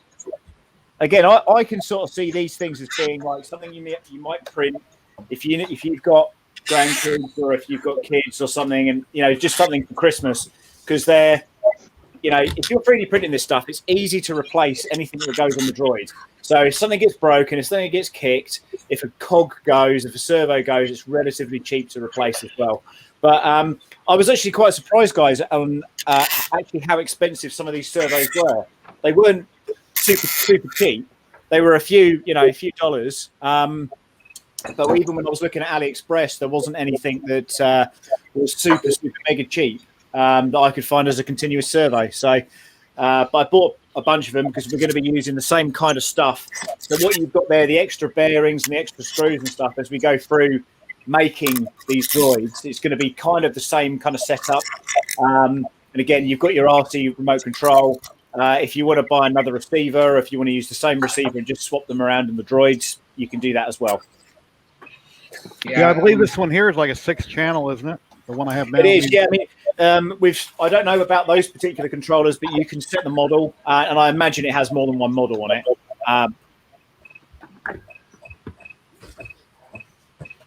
There, I had to put his antenna on. I forgot the antenna. Yeah. Well, it won't work. It won't work without the antenna. Yeah, you got to put that on, definitely. Yeah. I'm dead impressed with this one. I really like it. I think it's awesome. I love the look of that with the red eye. Yeah, it's wicked. Wicked. I think I'm going to have to dull this down a little bit. There's some panels and stuff on it, but I wasn't planning on painting it.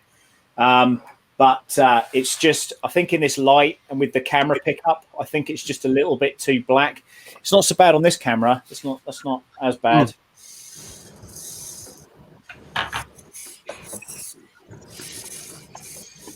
Okay, I'll have to show you guys as well at some point. I built for the Halloween before last. I built a Saw puppet from the film Saw, which is the puppet that's on a push bike, and he cycles along, and he he's creepy as hell. A sock puppet. Do you know the Saw puppet? Saw. I thought Yeah. great. Yeah, the Saw puppet from the film Saw. I can't remember its name now. It had a name, didn't it? Oh, yes. The tricycle puppet. That's it. Yeah. So it was, and people were coming and knocking on the door, and this thing was being all creepy. And there's a couple. We've got some young children down the road, and they said, "Oh, after you finished your trick or treating, bring your son round." And I was like, "No, that's definitely a puppet." It's they were convinced it was our child. So yeah, weird. Okay, am I good to glue this on? Let me change things here. What are you gluing on now, dude? Okay, so am I good to glue that on? Yep. That looks right. Okay. Yeah, that looks fine. Okay. But I tell you what, don't glue it on until the bottom part is on the droid, Okay. because otherwise you won't be able to fit it through. No, it goes inside. Yeah, underneath. Yeah. With the wire running, I don't think it matters which way it runs. Yeah, it does, because I think it's that way. Okay. Oh yeah, I got it turned around wrong. What am I doing? Okay, so with the it'll go on this way or this way. With the curve to your left. Yeah, the curve is to your left-hand side as you look at the droid, and it goes underneath. So Yeah, okay, the curve is to the left. All right. Yeah. I see. Oh my god, Fine. where are my glue sticks? So, yeah. Figure out. Okay, these little screws. I'm going to order a glue gun on Amazon. I gotta say, Tripod, I hope my Neptune 2 review is going to be faster than this live stream. Billy, that was the puppet's name. Yeah, you're right, Billy. Billy, that's right. Gary T for that one. Yeah, I'll see if I can. I'll pull up a picture or something. I'll see if I can find one and send it over. That's a creepy looking puppet. Wow, now I got to figure out how to get that servo in there. I got it screwed together the bracket. I got to figure out how to get it down inside. Yeah, it will go. No, it does go. You just if you put it towards the back and there's an angle you can get it in at. All right. Yeah, you do it from the side.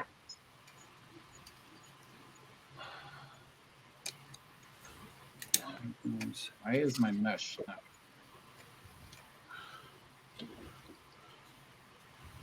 This does not want to line up. Might have to take the little wheel back off.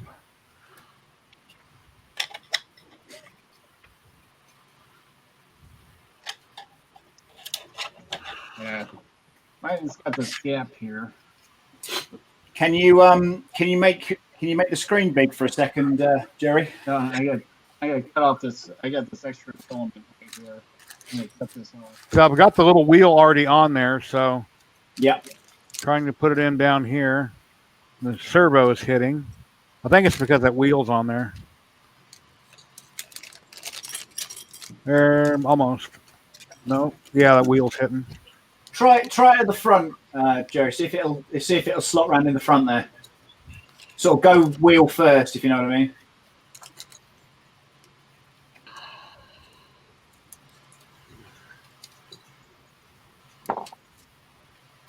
Yeah, it's hitting the white wheel. Is it okay? Whip the wheel off then. So, so this is the saw puppet that I printed. And let me just get zoomed in on here. Here we go. So, and what happens is in the back of this, in the rear of this tricycle, there's there's two motors, and on his hands there is a big servo that basically turns it left to right. But I hit the button, and you can see him. Wow. He cycles along, and the funny thing about it was that as it cycles, he kind of moves on his own accord. So his body.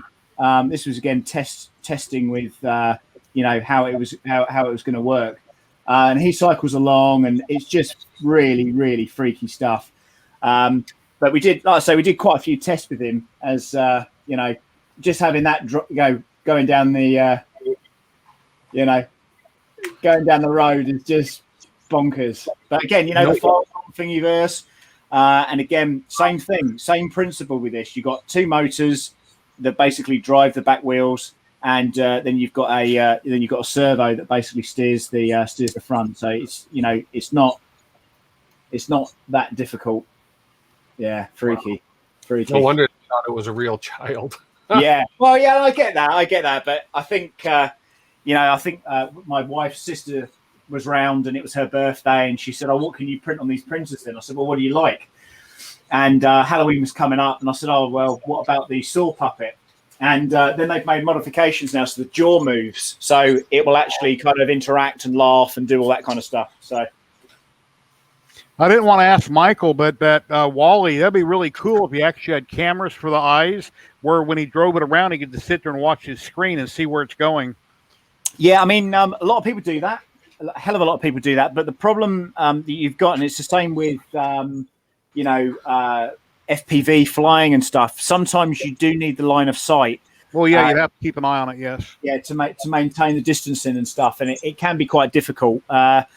You know, especially with something like that. And again, little fingers being sort of pushed into you know, tracks and stuff. All of a sudden, you're in a Saw movie. So, you know, it's you've got to be incredibly careful with stuff like that.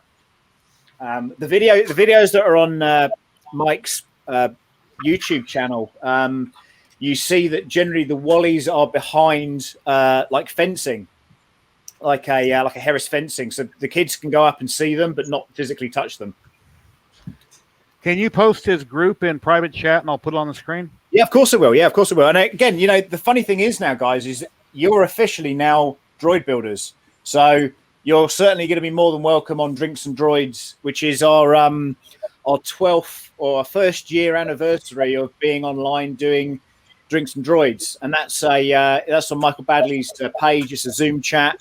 There's normally 50 to 100 people that join the chat from all over the world, and we just talk about what we've been doing. You know, how lockdown's been affecting you, and you know, a whole thing about you know, mental health and just keeping well and looking out for everybody. So you know, it's good.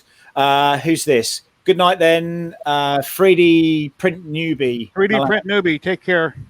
Take care, mate. Yeah, so, you know, you guys are more than welcome to that stream as well. And then I will plug it again. Don't forget, tomorrow I will be giving away, no, not tomorrow, Sunday, I will be giving away a brand new Elegoo Neptune 2 on my live stream, and Mr. Tripod will be joining me on that, assisting me with the mental stability. I'll be the moderator and fielding questions while he's building, because it's really hard to do both at the same time. You know what though? You know, some of the things that have come out, and there was one that there's a guy called Simon on there, and he wanted to build an effigy, a full-size effigy of himself, and hide it in the walls in his house for future DIYers to find. And you know, when you start asking questions like, well, why do you want this 3D printer? And people just come up with some of the most weird and wonderful stuff. And, you know, it's what I really like about all this stuff is that the groups that I'm involved with, you know, you guys are all about 3D printing. Then I've got the droid builders. You never know what someone else's hobby is going to be. And, I kind of thought to myself, well, a full size one, but maybe a small miniature of yourself that you could hide in places. People almost like a time capsule, you know. Yeah. Just, I don't know, just something creepy or something. I don't know. You imagine finding something going. Well, did you see what one of my friends is needs help with my project? He put down, I'm gonna build Star Trek stuff. I saw that. I did. You know, I did see that, and I was off on that. I raised an eyebrow, but I mean, he's my moderator. Right. I see. No, I'd like to have a robot head co-host that I could put next to me on the stream that was hooked up to some kind of Arduino, even if I had to program it, that it would sit there and articulate. There's a lot of stuff out there like it, but it's really expensive. Something that I could build and maybe buy skin for to put over what I built. Well, you know, there's iMove, which is a French design robotic head, and you know that whole thing is kind of weird and wonderful. But you know, the creature effects guys at Pinewood Studios, they do some absolutely stunning, you know, headgear and servo movements and things like that. So all that stuff is certainly achievable. You know, it'd be almost like a what's that? I don't know if you guys had that in the States. Max Headroom. Did you have that? Yeah, back in the day. Right. Yeah, so like a Max Headroom kind of head, and you know, it can talk and do a bunch of things. A lot of the stuff in the United States that was popular 20 or 30 years ago is popular in the UK now. I noticed a lot of stuff that we used to love. The UK, it seems like that I don't know, they don't know about it at the same time we do.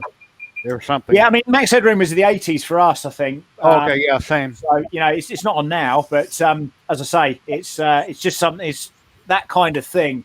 Like I did a C-3PO head a little while ago and had him talking and stuff, and you know, with all these projects, because there's so much time to be invested in them. I mean, this is great because you can just print it, build it when you've got a bit of spare time, or a few late hours at 2 o'clock in the morning UK time. And you know, and you're kind of done, and you're finished. Whereas if you're doing something that's maybe 3 months worth of printing, and it's a massive, you know, absolutely massive robot, and you don't have people pushing you along like we're doing tonight, you know, there's chances are you may never ever finish it. So I've got a load of projects like that. I'm sure most of us have. Oh yeah, I do. 3D Print Newbie Milan, this is a great stream. I wish I could be printing right now. Yeah, well, you know, come on in. You're welcome to get on it. And you know, we've got another week of this. Again, if you're not up to this stage yet, if you're wondering where to get this, it's Michael Badley's Printed Droids is the website for this. He's got a Patreon page. I stand corrected on some of the information that I maybe gave out last time. It's $5 to get the access to all the files on his site. And that includes the mini droids and the full-size R2D2s and, you know, all those kinds of things. Right, and, so you know, I'm ready for the electronics when everyone else is. Okay. That's got to put the screw in, then I can glue this gear on. But yeah, go ahead and do whatever you got to do. Jerry Headroom. I love that. Here up next is the Sam Prentice apprentice. I guess I can glue the gear on now, right, Sam? Yes, sir. Yeah, I accidentally did the bottom. I flipped the gear on those, so I fixed that. I better hot glue it. Hey, Jerry, put me on the large. Oh, sorry. Where you at? So Oh, I like the color mix there. it was totally on accident. So yeah, so I accidentally started gluing the other side. I flipped it like, oh crap. So, Oh, wow, I could have put that screw on afterwards.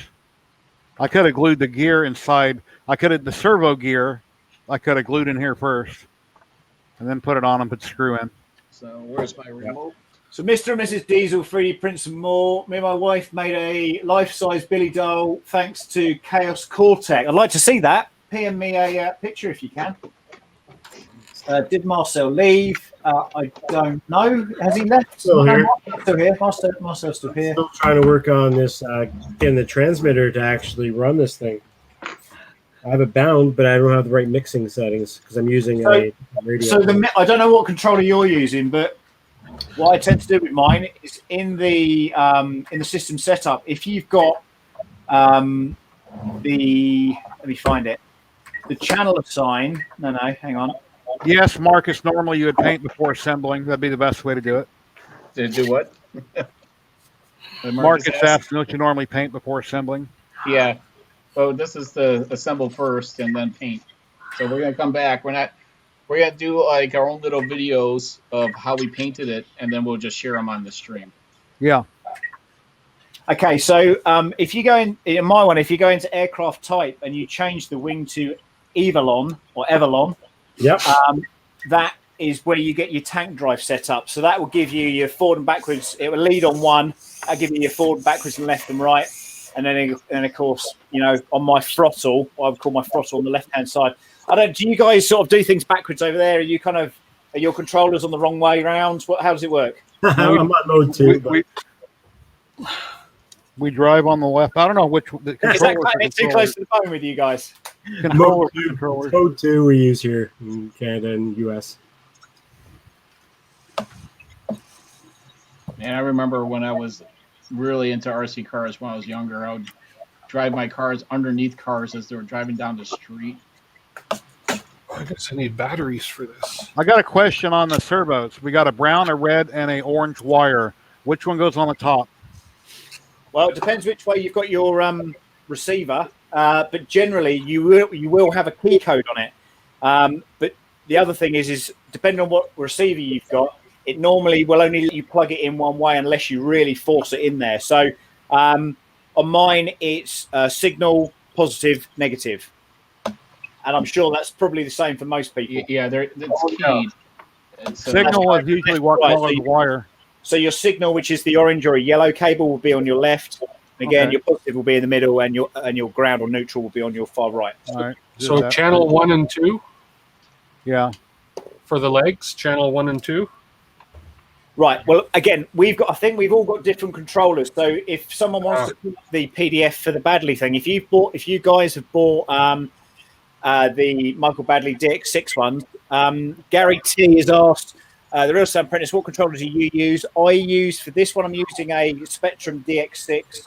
And for the bigger droids, I use the DX9 Spectrum as well. Generally, the reason that we use the Spectrum remote controls is because if you're doing, as droid builders tend to do, if you're doing a big kind of Disney event, or if you're doing anything on set, or if you're working something that needs to be, hot switchable, and everybody kind of understands that we all use the same type of radio. So there are setups out there that you can use, which is basically an Arduino. You put a hat on that, and you can use an Xbox 360 remote control, and you can use that system on this as well, I would imagine. So again, if you've got an old 360 remote control knocking around, there might be some use for it. But yeah, I mean, the Spectrums are the kind of go-to radio for the animatronics guys. Yeah, the Spectrum is still the class-leading radio. I mean, there's so much you can do with it. I was peer pressured into getting the 9. That's what I will say. And it just looks professional as well. That if you've got a £15,000 or dollar droid and you're taking it out to a convention and you've got some Radio Shack thing that cost you $5 or something. It's although those ones look pretty good, I must say. Yeah, they do. So Jerry's got the mixing off. Okay, well, Hey Jerry, I bet you're well happy now, right? it's doing something. So yeah, we. Ooh. 3D Makers Hub is back. Welcome back.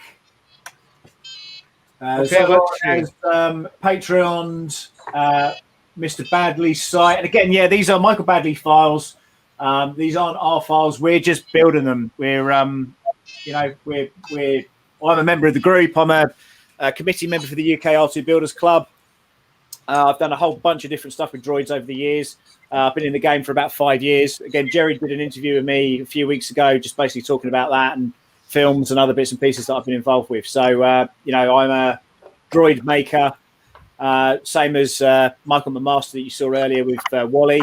Wally, interestingly enough, Wally isn't something that I've really wanted to build, but if somebody does want to build it, great. Next week, I'm hoping that I might be able to get Short Circuit's Johnny 5 on. Oh, no, that's a robot I'd love to build too. So, and I mean, that is an epic build. I mean, it's phenomenal. But I'll speak to my guy in the UK. Again, it's going to be a late one for him, so we'll probably keep it relatively short and sweet. But, that thing is just amazing. I did an interview on the Creality channel with the original builder who made those for the film.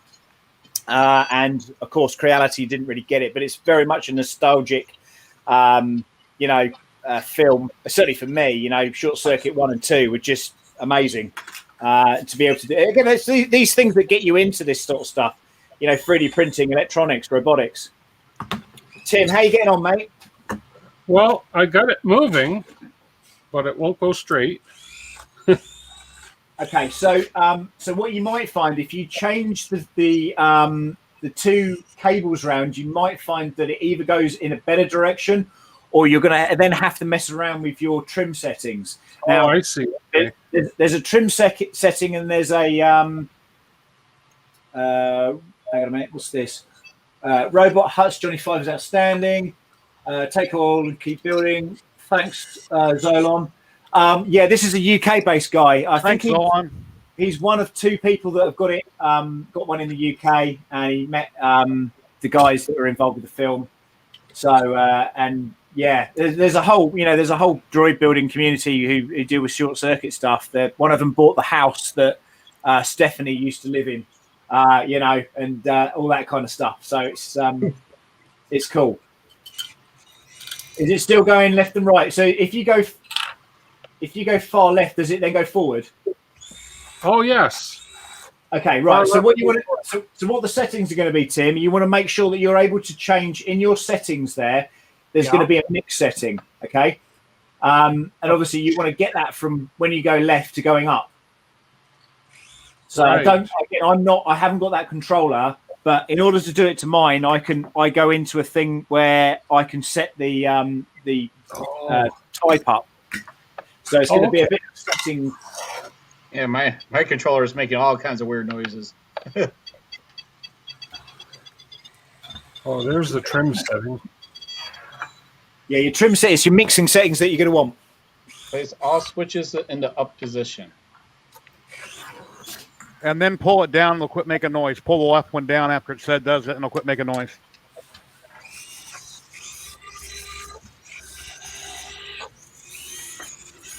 So it says...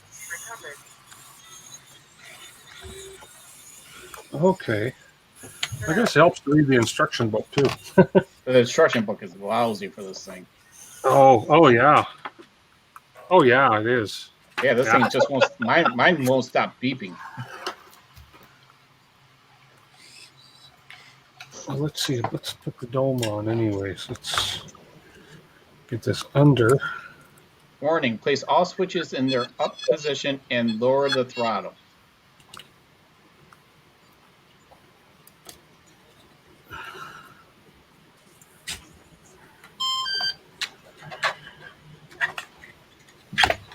Yeah, I can't get this thing to do anything.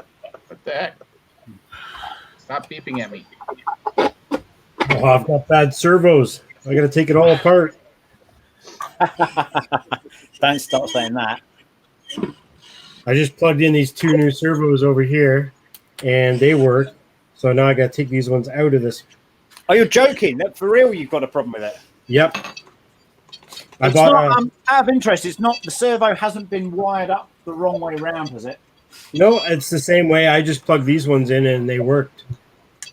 Can you do me a favor? Can you just plug it in backwards? Plug it in backwards? Uh-huh.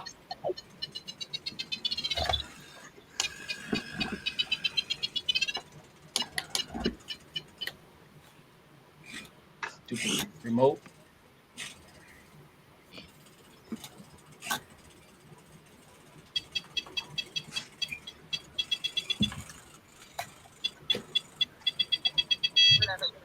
Nope, nothing. Nothing, no? Nothing. Okay, okay. I thought it might have been a Friday servo. Friday afternoon servo. Right? Why won't this thing... Why are you beeping? So we're going to go and battle them next, right? Yeah, like I say, there are some robots that actually they've got like little punching arms and stuff on them, which is pretty cool. So you never know what we might make next. I think we got some ideas, but we want to keep it simple to start with. Head movement.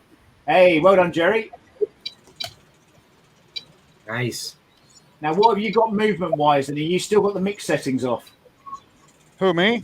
Yeah. No, I haven't adjusted anything other than if I take the right stick forward, it's twisting backwards. If I take the right stick to the right, it turns to the right. If I take the right stick directly to the left, it's the left servo's moving. Okay, so what we're going to need to do is work out what the left and right feet are plugged into. I'll tell you who has been really quiet for quite a while, a tripod. I can't get this darn remote to stop beeping at me. Where'd you plug your power into your remote in the very last socket? Yeah. Yeah, you can plug them into any of them. Okay. Yeah, so the power is like this, right? Yeah. Here, let me make you big. One second. That looks right. That looks right.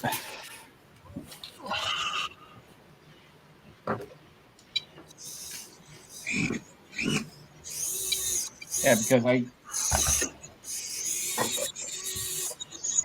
Let me pull my pack out. Here, let me see someone else's connections here, because this thing is...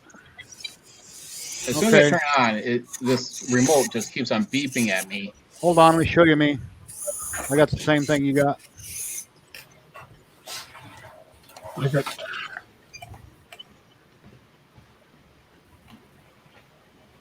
All right, so battery. What's your servo? What's on the top wires for what color? Orange. Well, the color I went was orange on top. In 1, 2, and Okay, so I've got. So I run my one. The left one. The left motor is on aileron. The right one. Sorry.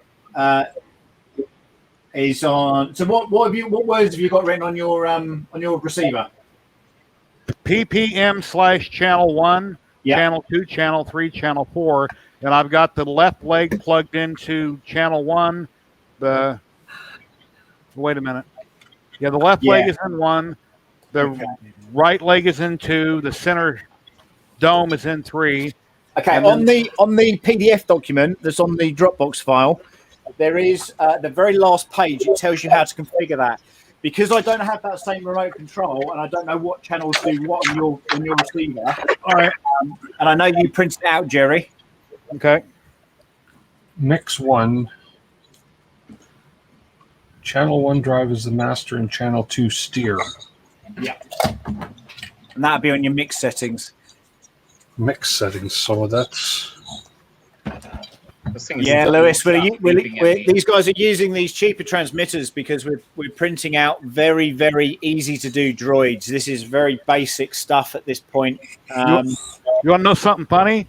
All these things I've been asking about, which way does this go? Which way does that go? It's on the PDF. It's all broken down in big pictures. So Yeah, but we're men. We don't read anything like that. yeah, I know. Have you ever been to IKEA? Have you built IKEA furniture?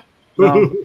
I've been to IKEA one way in, one way out. Mankind has ever read a manual from IKEA. You just don't do it. Only when you have extra parts, then you look at it and say, "Oh, I got to take everything apart now." Or when you have bad servos. Yeah. If I could get this darn transmitter to shut up. Yes, I think it's one of the last pages, Jerry. You'll find that how to set up the mixing settings. Electronics. Let's see. For mixing, it's normally channel 1 as a master and channel 2 steer as a slave. Positive mix plus 100, negative mix plus 100, combined with a second mix where channel 2 is a master and channel 1 is a slave with negative 100 for both positive and negative.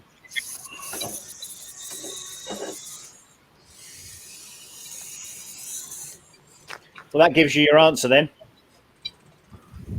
Kind of, sort of.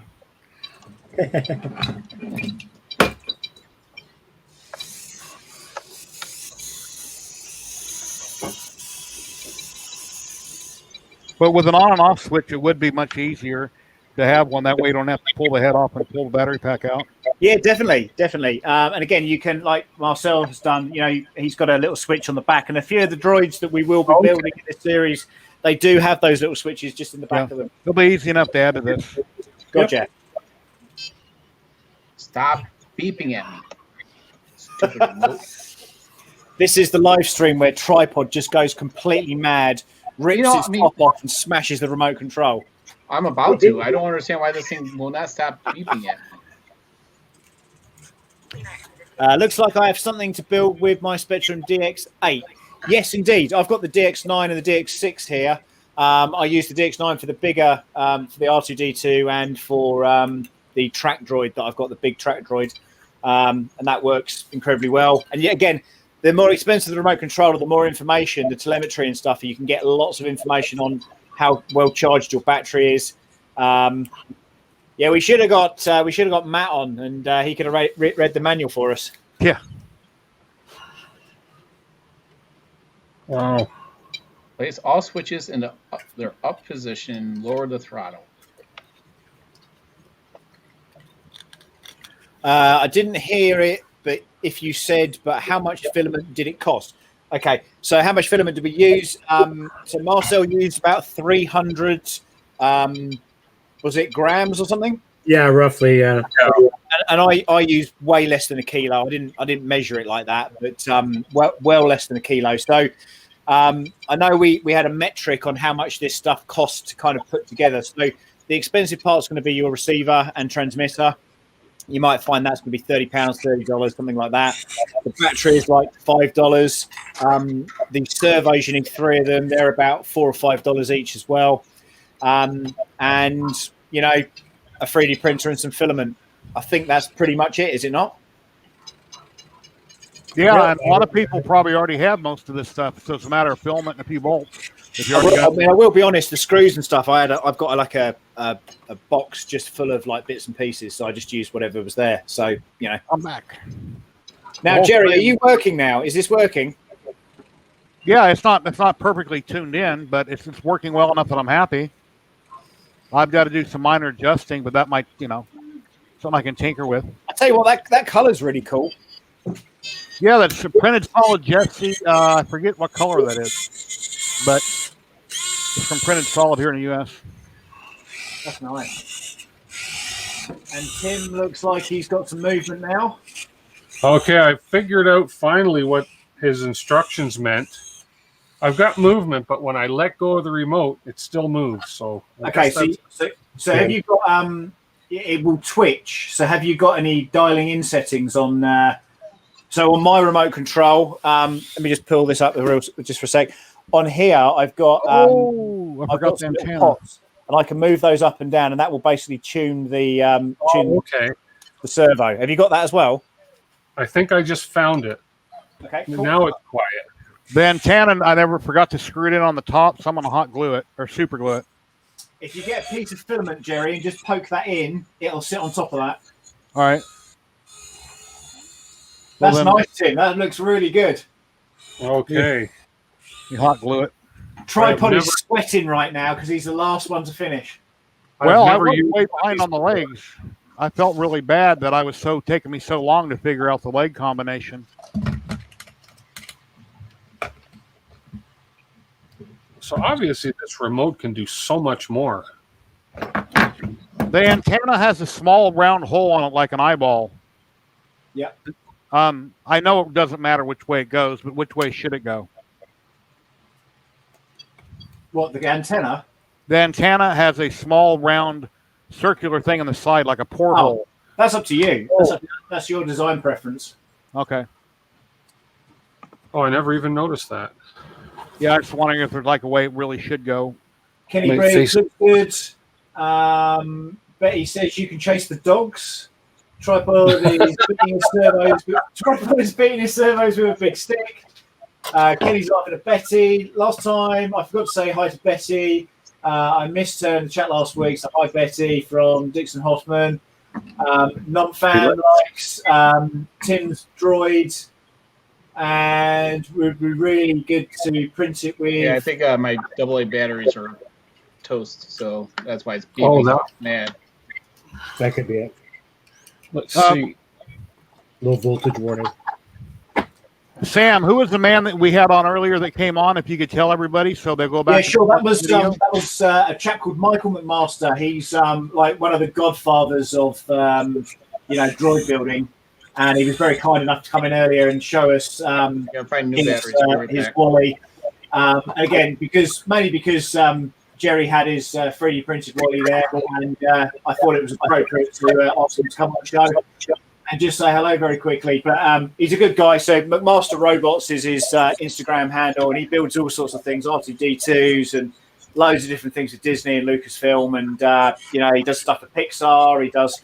The likelihood is you've probably, if you've been to Disneyland, you've probably seen one of his droids. So I'll leave it there. So you're twitching. Yeah, so the twitching's going to happen, and you just need to find that sweet spot with the. Again, we're working with servos here. Normally, you would have with motors and things, you might have like a resting kind of tolerance. With servos, you generally don't, and it's down to the tuning then of your radio. That's a trim thing, feature right below the stick, right? Yeah, that's right. Jerry, I want to make sure that yours is working properly. I want you to do those mix settings. Okay, for the dome, the left stick, I go up, it turns one way. I go down, it turns the other way. Down, it turns left. Up, it turns right. Tim, could you just go through with Jerry how you managed to get that trimmed in? Yeah, so your dome is turning left when you go down and up right when you go up? Yes. That's how I got mine. Now, is it going forward when you push forward and back when you push back? On the right stick? Yeah. Is forward forward? When I push forward, it's the right side's twisting backward. Okay, so on the remote, right above your power button, there's two buttons. Yep. If you hit the top one, push the top one and hold it. Menu. Then you're into a system setup. Okay, hit which button? I'm there. Okay, you want to go to setup. So it's the buttons on the left that say up and down will let you switch between those menus. And if you go to setup and hit that top right button again. Okay. And then you want to scroll down to mixes. Okay. Okay, and then hit the top right button to go into mixes. And this is where you're going to follow the instructions on his sheet. So hitting that top right button again, you're on mix 1. Then if you hit that top right button again, it's going to take you down to mix is, and then use the left buttons to turn it on or off, and it says it's going to be on. Okay. And then hit the button. Yeah, hit the top right button again where it says master channel 1. Yeah. Then hit it again. It says slave channel 2. Yeah. Then hit it again down to pause mix, and scroll on the up button until you get that up to 100%. And if you push and hold the button, it'll actually scroll quicker. Thanks, Lewis. See you next time, mate. Okay, pause mix at 100. Okay, go now. Hit that upper right button again. Go down to neg mix. Yeah. And put that up to 100. Okay. Okay, hit the button again. The offset's the same. And hit the button again until you get back up to mix 1. Offset, leave it 0. Yep. Hit the button again so you're back up at mix 1. Okay. Then hit a left button and it'll change to mix 2. Hit Okay. that left button. Now to go, same thing. Go down to mix is on. Oh, hit the wrong button. Let's see. Yeah, if you keep hitting that top right Okay. button, you'll, yeah. Mix. So you want mix mix is on. on. Okay. Hit it again. Master this time is channel 2. Okay. And Slave. then hit it again. Slave is channel 1, so go down to channel 1. Okay. And then go down to pause mix, and you want to go down to negative 100.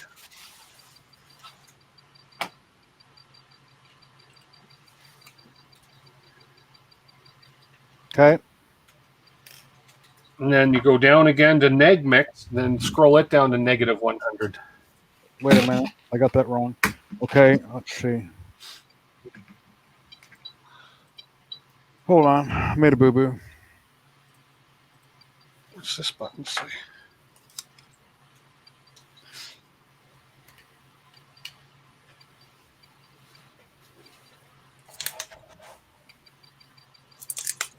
Okay, now I'm back to negative mix, going to negative 100. Yeah. Okay.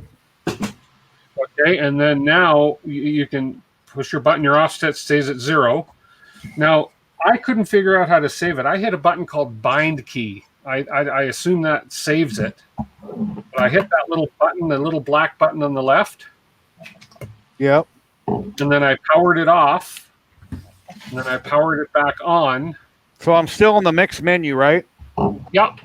Yep. Okay, then hold the button down and then power it off. And power it back on. And then it's going to ask you to place all your switches up and put your left throttle button down again.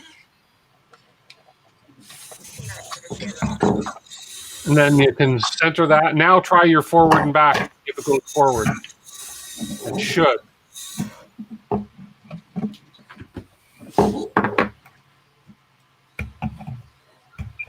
Is it going in the right direction now? No. When I take the right controller and I hit it to the left side, it's spinning backwards. And when I Okay. take the right controller and take it to the right side, it's still messing with the left side only. Okay, that's what I'll say. So go back into those mixes. I had to do it twice for some reason. Okay. Yeah, the left leg is being controlled by up and down on the right stick, and the right leg is being controlled by up and down with the joystick, and the left leg is left and right. Okay, go back to those settings and see if they held. That's the problem I had the first time. So you hit that top right button again to get back into your menu.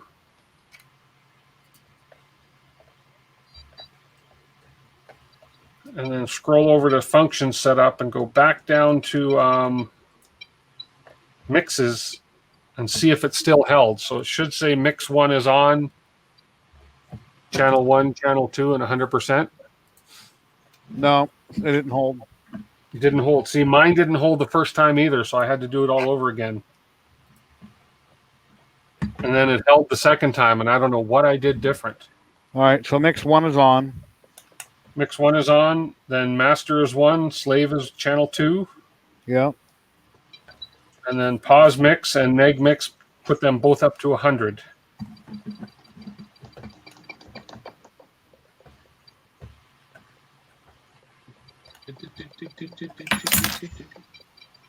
It's like playing an Atari game. Okay, now once I Yeah. get back to the mix 1, how do I switch to the mix 2? Well, The up button, the button on the left that says up. okay. Yeah. And then Mix 1 is off, right? mix 1 should be on. On, okay, because I hit the wrong button on it.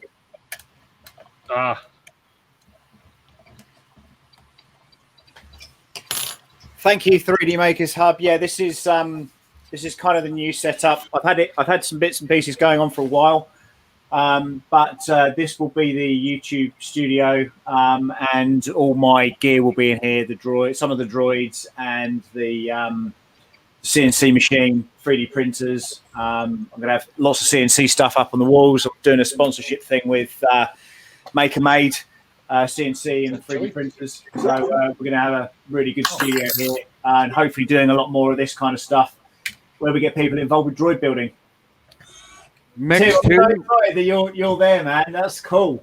Mix 2 is off. Mix 2 you want on. Master Channel 1, Slave Channel 2. Master Channel 2, Slave Channel 1.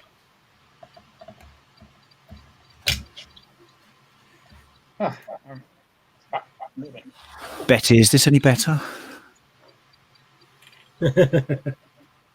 Okay, positive mix, negative 100. Both negative 100, yeah. How do you get to negative? Just Yeah, hold it scroll down down. until it goes negative. Scroll down and keep going until it's negative, yeah. How did you lose that? Cool. Yeah, so just to let you guys know that next week we'll be doing some painting. So if you want to print and catch up to this, obviously the videos are going to be available on all our live streams, and we're going to try and work out for next week so that we can live stream across all the channels for anyone that's building this, so we can get as much input as we possibly can. And again, hopefully next week we might have something to do. We might do a giveaway. We might do something along those lines, and tune in, and we'd let you know what's going on. So, Jerry, before you do anything, did you change them all? Yeah, so I'm going to hold down that little button that says bind key, right? Let go of the button now, though, and try moving it right now without doing anything. Just see if it does move forward now. Without.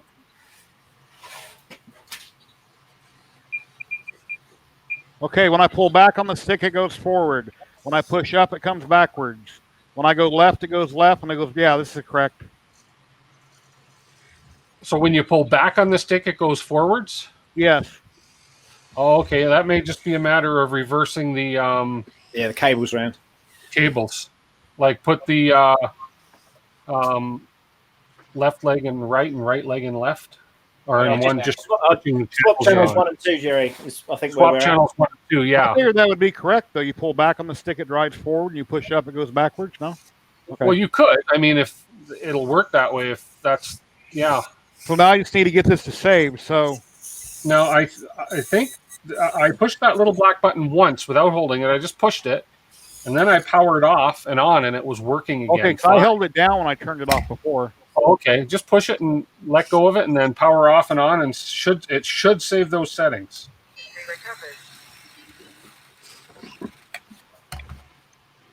Okay, so I have my mixes in. And how did you say you save it? First of all, make sure it works before you save anything. Make sure it's going in the right direction and everything. No, I didn't save anything. That's weird. But at least I know what I need to do. I just got to figure out why. Yeah. And it's just, and all the settings for your mixes are on that. It's on this page on the document that you printed out. Okay. It's on the second last page, and it'll show you which. You know how to get to the mixes now.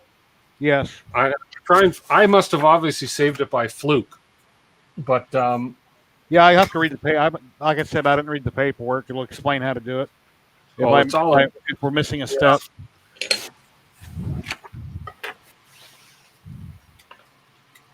Anyway, I was showing this earlier in the stream. This is a bank. I believe it's a bank I've had for many years. The top goes off. You can put change or whatever in it. Okay, really so cool little art too. It's kind of a hard rubber type substance. Oh, okay. Really cool. No, I don't think the bind key is how to save it. I don't know how I saved it. Tripods, he has a lot of remote control stuff. It's not like this. Let's see. The instructions are terrible, as John said. Yeah, they are really bad. Yeah, so I'm at the functions menu right now. But Elevon. Yay! I got all 3 servos working. Oh. Now, 3D Maker Hub, I hope you're feeling better.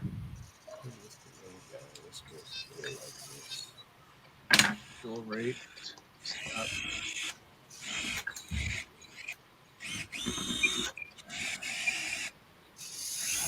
And thank you very much earlier, Moses. If you're still watching, thank you very much for the donation. It's awesome. I appreciate it. It helps me to keep my channel going and buying stuff and, moving forward. Who wants to be full screen? Who wants to be full screen? I'd like to see Tripod in full screen because he looks really annoyed. Just a little. So it's not. It didn't save it or it didn't work? So I'm just watching. We turn right and left. So just hold on.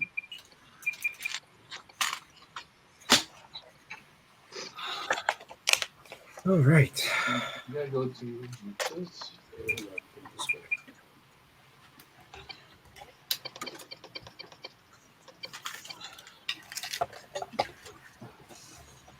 Why did it? Yeah, it didn't save it. I'm like, you bastard.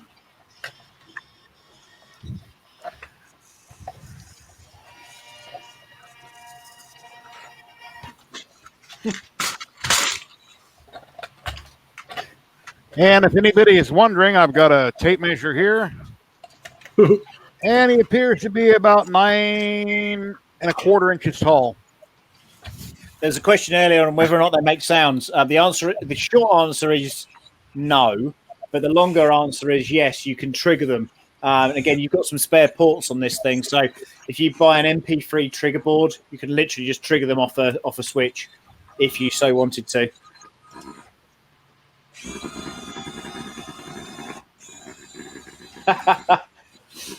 My 5-year-old is excited to see this working. Yeah, man, it's they are cool. I can't, I saw them and I was just like, yeah, okay, I can see what they've done there. That's kind of cool, but it's one of those things where I think when you get one and it's actually working and you see it and you can mess around with it and you don't have to care too much about how it's treated. I think it's for what the cost is on that, I think you get a lot of fun out of it. And again, it's not just the one. He's got about 6 different types that you can build. If you so wish to. So it's trippy when you spin him and you spin his head the opposite way. Yeah.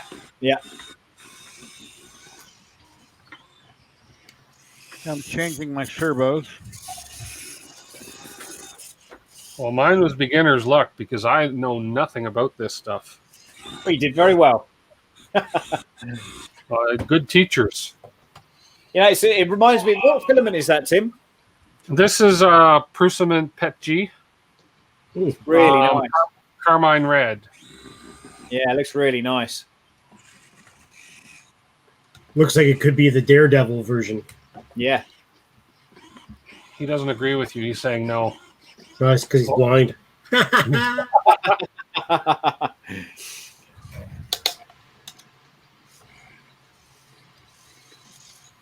Cool. And I can switch his head. Oh, there you go, look. There, now he's got a black head and an orange neck. Cool. Don't drive it off the counter there. No, I know. It's like, whoa. Or set a box or something down there in case you have an accident. That'd break, may possibly. That'll be the real test. Yeah, oh yeah, really. Just drive it right off the end and see how well it holds up. I don't think it would hold up too well. Do you have your string book hooked up to the wah, wah, wah sound or something? Yeah. I've tried to find that sound, and I'm not sure what it's called either. I want to print more of these now. It's addictive, I've got to say, because I started printing another one, which is over here. So I was like, oh, maybe I'll get another one down. I don't know.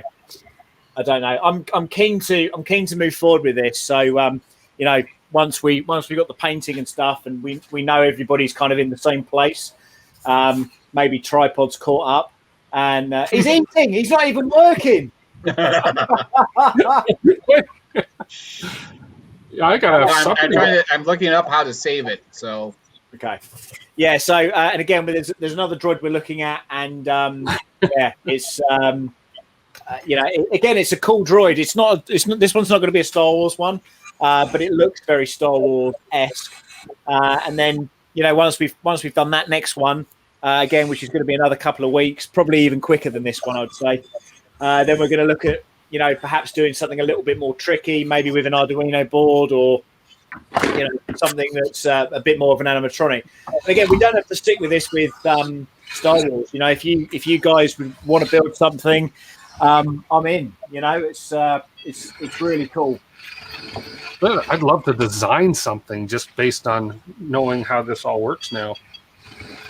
Oh, God, yeah. Mine's going nuts. Yeah, yours is going nuts, isn't it?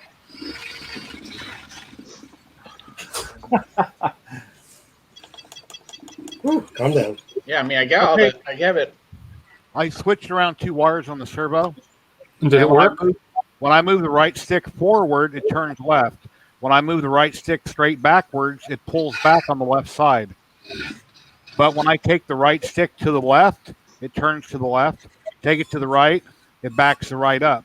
When I take them both forward, it only turns to the left. So I got to do the binding thing again. Got to do that mixes again.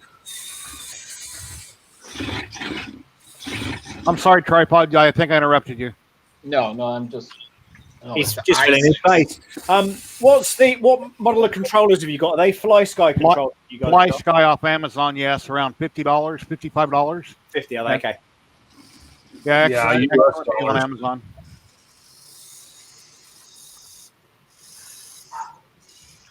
And if it tries to creep forward when it's sitting still, then you just take the trim button left or right and you kind of click it and it'll feather it out.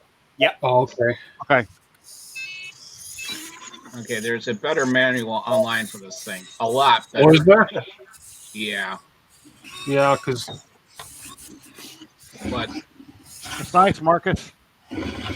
yeah, I lucked out because I just pushed buttons till it's saved, so I don't know what I did. I gotta figure out the trimming and everything on it. But it's getting there. Again, like I said, because these servos are like super cheap servos, you're not going to get that perfect, you know, non-sound. It's going to be tricky. I'm not going to lie to you. It is going to be tricky. You can probably put like a diode in there or something and just sort of feather it out a little bit, but you are going to get a little bit of twitching. It's just the nature of the beast. oh yeah, there's definitely interference. You can hear it on mine right now. Yeah. I mean, mine's pretty good, but every couple of minutes you can hear it. Made me nervous. Do it with your eyes closed, Tim. Well, right there, it's close, but in your perspective, it looks like that leg is falling off. But Oh, there's someone who's fell. That's No. going to be the That fun was a save. for this Jerry. I've got that We can snip that and throw that up on Twitter where he's, you know.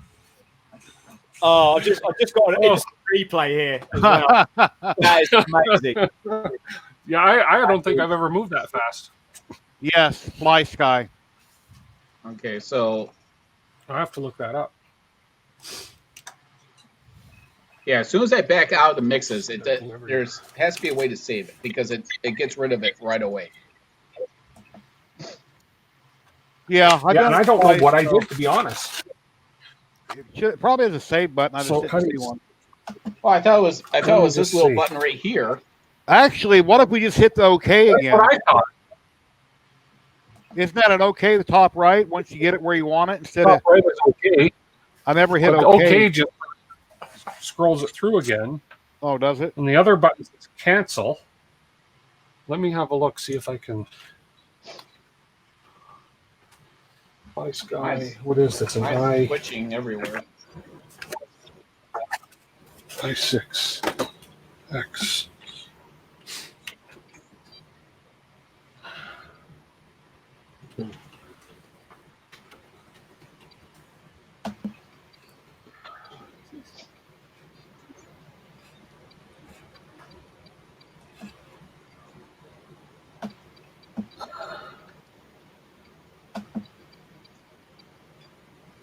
Yeah, because it's.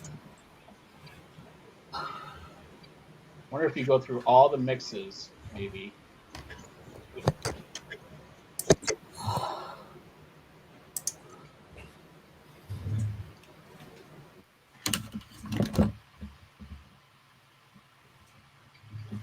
Oh, I gotta throw this thing through the freaking. Oh my god! Because as soon as it's like there's nothing to say, save it. I mean, it's not like it's hard to keep on doing it, but I like for it to save.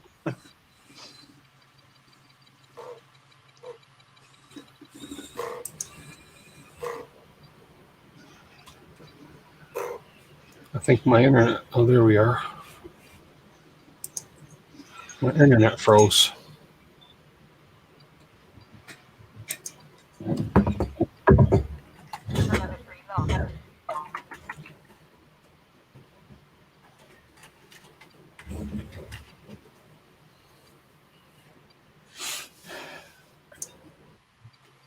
You're going viral now, Tim. What's that? Tim is going viral now. Yep. Just ran that out. My internet keeps freezing. Oh, you tweeted it? Did you wrap up your internet with insulation so it wouldn't freeze? No. Well, why not? We're out of the cold. We're out of the cold You spell don't have here, snow though. there now? So you don't have to wrap up your No. internet? Okay. No. Oh, I see. You tweeted it. Aye. All right. There has save. Save. Tell me, okay, I've already redone mine, so tell me how we save it. I don't know.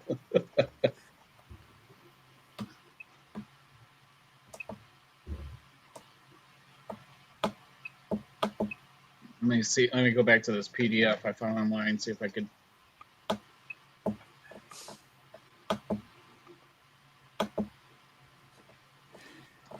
Let's see. Forward, left, right, back. Okay, I haven't saved it yet, but it's working right. Okay, Betty's saying put it on the floor. Famous last words from Michael. And what have we got? I am frozen again. Marcus is saying tripod. It's a remote. Call the kids in. Do they have a controller that runs Marlin? No, they've got a new Spectrum controller that runs Windows 10, and it takes ages to boot up. So don't buy that. What else we got here? Trouble is tripods. The RC is the expert group. Yeah. We got some of your fans on here tonight, I see. You know what? That plough idea, we had a small amount of snow in the UK, pitiful in fact, but the track droid, which is on snowblower tracks, I did consider printing a snow trough to plough it out of the way. I think that would be amazing.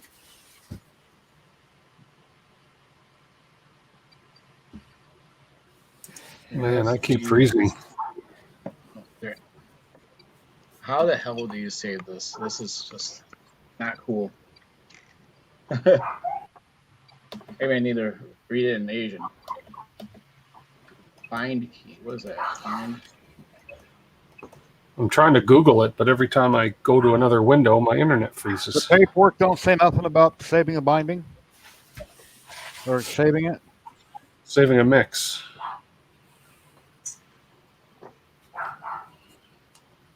Yeah, because do I think just hitting that bind key would be?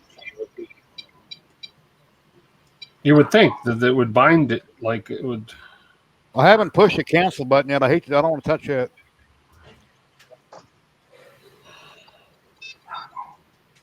This radio setup is the hardest part. Yeah, it's what's taking us the longest. Right Have you had this trouble before,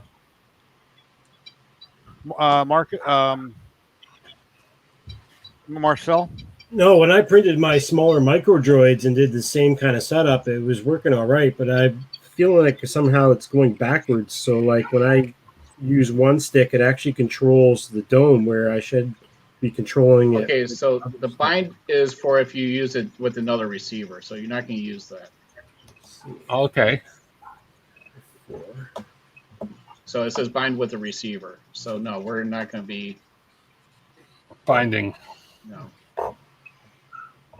Okay, guys, I'll give you a bone. Let me give my doggies a bone. They come over and one of them kind of growls at me a little bit, like, "Give me a bone. Give me a bone now." But they think their menu is so well done that they don't need to.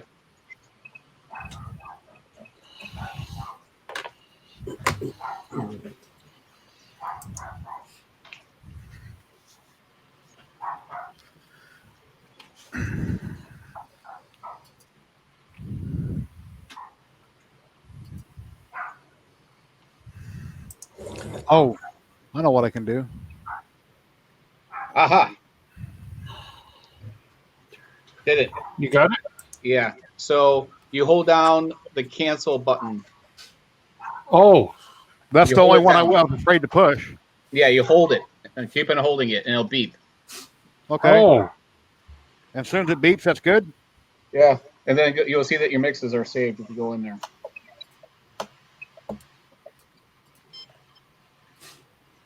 Am I right?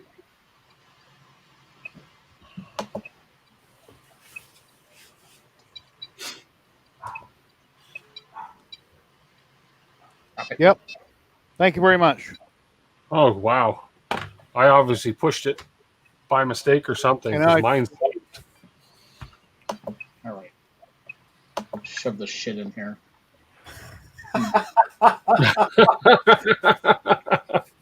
I shouldn't laugh really, but you know, yeah. No, laugh away. It's absolutely fine. Because Oh, one thing I wanted to show people that are watching is they haven't seen, and actually, I don't know if everybody here's seen all of it, but originally I figured, okay, cool, we're going to do this at 100%. Well, I think I want to do this at 175. The only problem is I have to source out the correct parts to do this, but my droid is possessed right now. It's still. see, here's how big the base is compared to the 100%. This is at 175. Wow. So once I figure it out the electronics, that'll be pretty cool. I might know if I will be able to figure it out, but the legs and everything.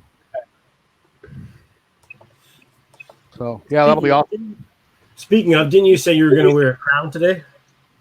Yeah, we're going to wear a crown today. That's a good point. Where's your crown? Oh, here, let me switch my camera back. Yeah, for my original. Well, that's not it. That's not the failure. I tell you what, that looks really nice, Jerry. That does look awesome. Yeah, this one. There you go. Yeah, I was working on my Hypercube and I bumped my CR10. Why, I don't know, but it quit printing. So I said, oh, wait a minute. Let me cut the filament, do a filament change real fast. It moved out of the way, changed filament, went back over, didn't print. So, King Jerry. That does look good on you, actually. Or it could be a collar. I could put it down over my neck and make a costume or something. Anyway, yeah, it's pretty cool. I'll keep it. Might use it for something. All right. Got it?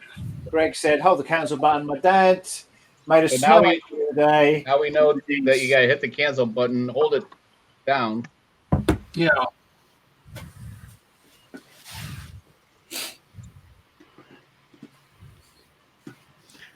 And if the base wasn't as, if the wheels on the base, every time I take off forward real quick, it pops back, but then the bottom of the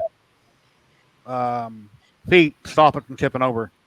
It like pops a wheelie. I get a lot of interference on mine. It's just a little twitchy. Or maybe it's just the user. I'm just getting a couple of messages from G-Tech at the moment. I've just asked her if she wants to drop in.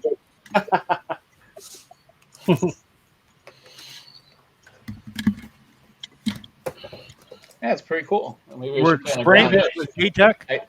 Yeah. You want to see my dog go nuts with this thing? Go for it. Bear, move. Move, Bear.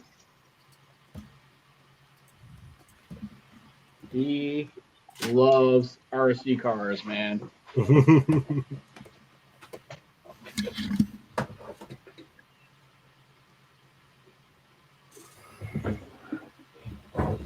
Hold on. The droid's head popped off. That's not good. Come on, get on there.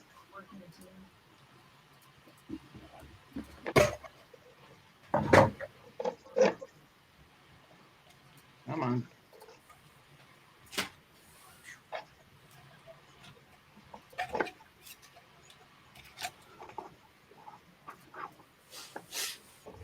Tense moment with Tripod at the moment, ladies and gentlemen. We are waiting for him to wire that bad boy up and see what's going on. Well, I can't get my head. My dome is.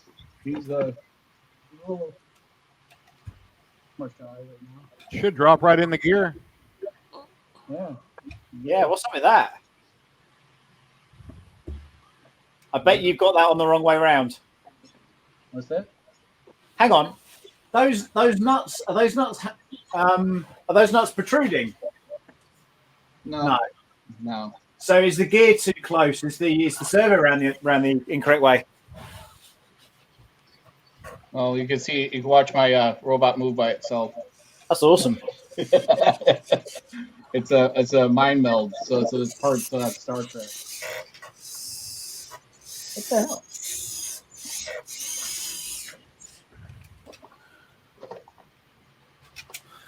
You suck.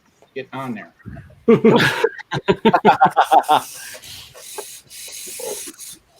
So, all right. Are you there with Marcel as well? Yeah, I think I'm getting there. I've just switched around the connectors on the servos. I think that's going to solve my issue. All right, there we go. Bear is intrigued. You want? Here, switch him over. I'm looking for you. Oh, cute. Oh, bless him. Yeah. Yeah, I figured it out. Pimping. Now you just need to tape a bone to the top of it. Oh, that's mean. That's mean. I got to go do that to my dog. He's barking at it. Hey there, Spring. I hope you're well, dear. How you doing, Spring? Hey, Spring. She just had a birthday. When was it? Yesterday or today? Let me mute myself. Yeah, happy birthday, Spring. We are so this is a new show that we're doing at the moment, which is to do with these little tiny mini droids. So people that are looking to get involved with 3D printing small robots, and it was supposed to be an hour this stream. I think we're into 2 hours now. 3. No, we can't be into 3. Surely not. Are we? Oh, yeah. Here we are. Wow. Yeah, my wife's going to be so happy with me, right? So we're there now, I think. We are there, just about there now. Marcel, how you getting on? You done? Yep. Mine works perfect the way I need it to work. Spring, if you want to drop in for a minute and say hi on screen, there's the link if you have time. She's not got a camera. I'll just message her about that. Hey, you know what, Sam? I'm besides the radio, because we spent 40 minutes trying to figure out how to save it. Yeah. I mean, I think it went together pretty darn easy. I think so. I mean, like I say, it's one of those things. It's a bit of a learning curve, and especially is that we've got, different setups. Hey, Vince, What I think that we should have done, or I should have done, is I should have pre-built one leg beforehand. That way I'd know how it went together, and then on stream do the other one. Definitely. Yeah, definitely. Because what time is it there now? About 3 in the morning, Sam? Yeah, it's 3 in the morning. Yeah, you're right. It's 3 hours. Yeah. You know what? Yeah, Kieran, you're right. At least we've been successful, right? Everybody's got a working droid tonight. Is yours working in the right direction now, Jerry? Yeah. Yeah? Good. Okay. Yeah. And like Tripod said, you hold down the cancel button and it stores the setting. So it's good to go. Yeah. Amazing. Yeah. I move this left stick up, the head spins. And Forward, back, left, right. Yep, it's all working correctly. Smashing. Awesome. That's brilliant. That's absolutely brilliant.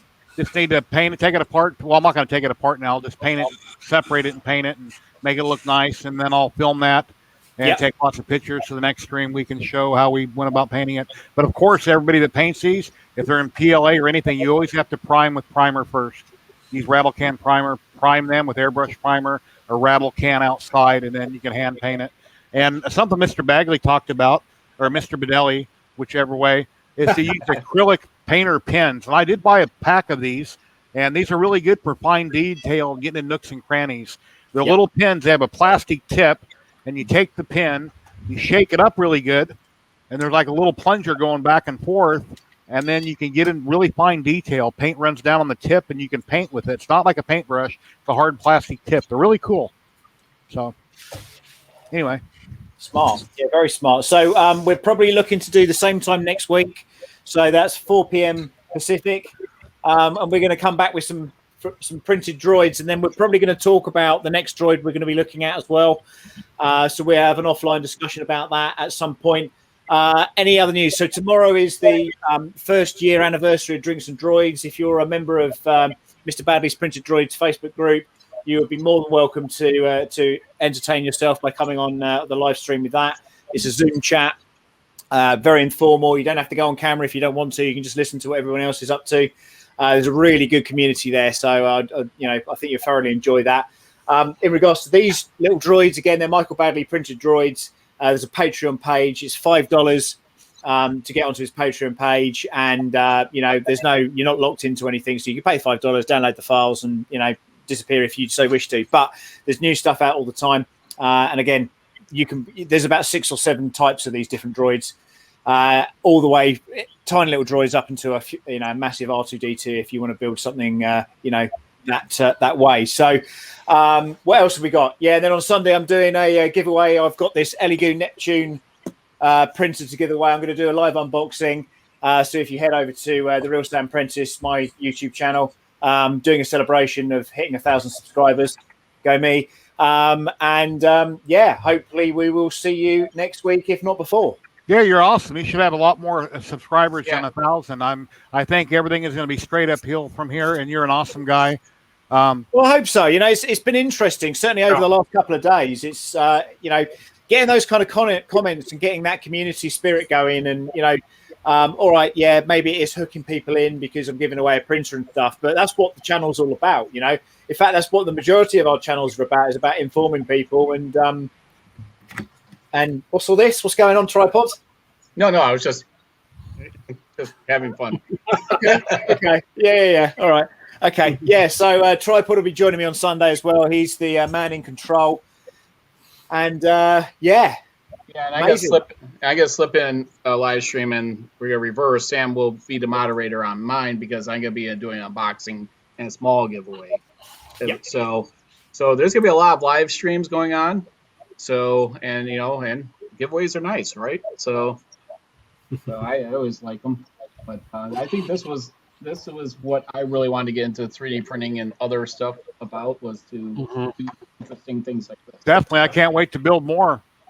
Yeah, I think it's kind of nice to step away maybe from what your normal comfort zone is, whatever that might be, sculptures or, building stuff or whatever you might be doing, stepping away and just trying something different. And for the money, it's less than a kilo of filament, even if you don't. Yeah, I mean, they're awesome, dude. I'd love to do something like that. But again, time and efficiency and energy and stuff going into that kind of thing is just craziness.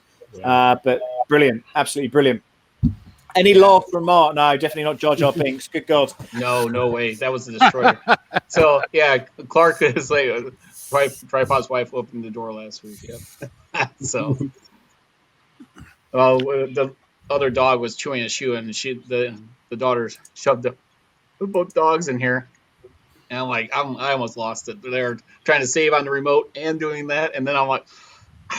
Well, I thank all you guys very much for sticking with us and being here, and it's been really awesome. If you got 2 seconds, stick around till right after, and I'll say goodbye to everybody. Yeah. But thank you very much. And the last stream, whoever's committed and shows their stuff, I will personally do a bonus giveaway on the last stream for this series. Wow. Okay. Awesome. All right. So, Oh, but you thanks, have to thank- prove that you did it besides the people in this chat. So, Okay, well, thank you, Tim. Thank you, Marcel. Thank you, Sam. Thank you, Tripod. Yeah, that's been great, guys. I thank you all for sticking around. And if you missed anything, there's a lot of cool stuff that happened earlier. And Michael stopped in and he showed off his Wally E full size. Yeah, please like, subscribe, share this video. Go over to Mr. Badley's page, $5 Patreon. Sign up. Let's build some really cool stuff. And next week we'll be back on a different channel doing the same thing all over again. So thank you very much. Happy printing, everybody, and happy resin printing. Have a wonderful day. Let me figure out where I got to go here so I can end my stream.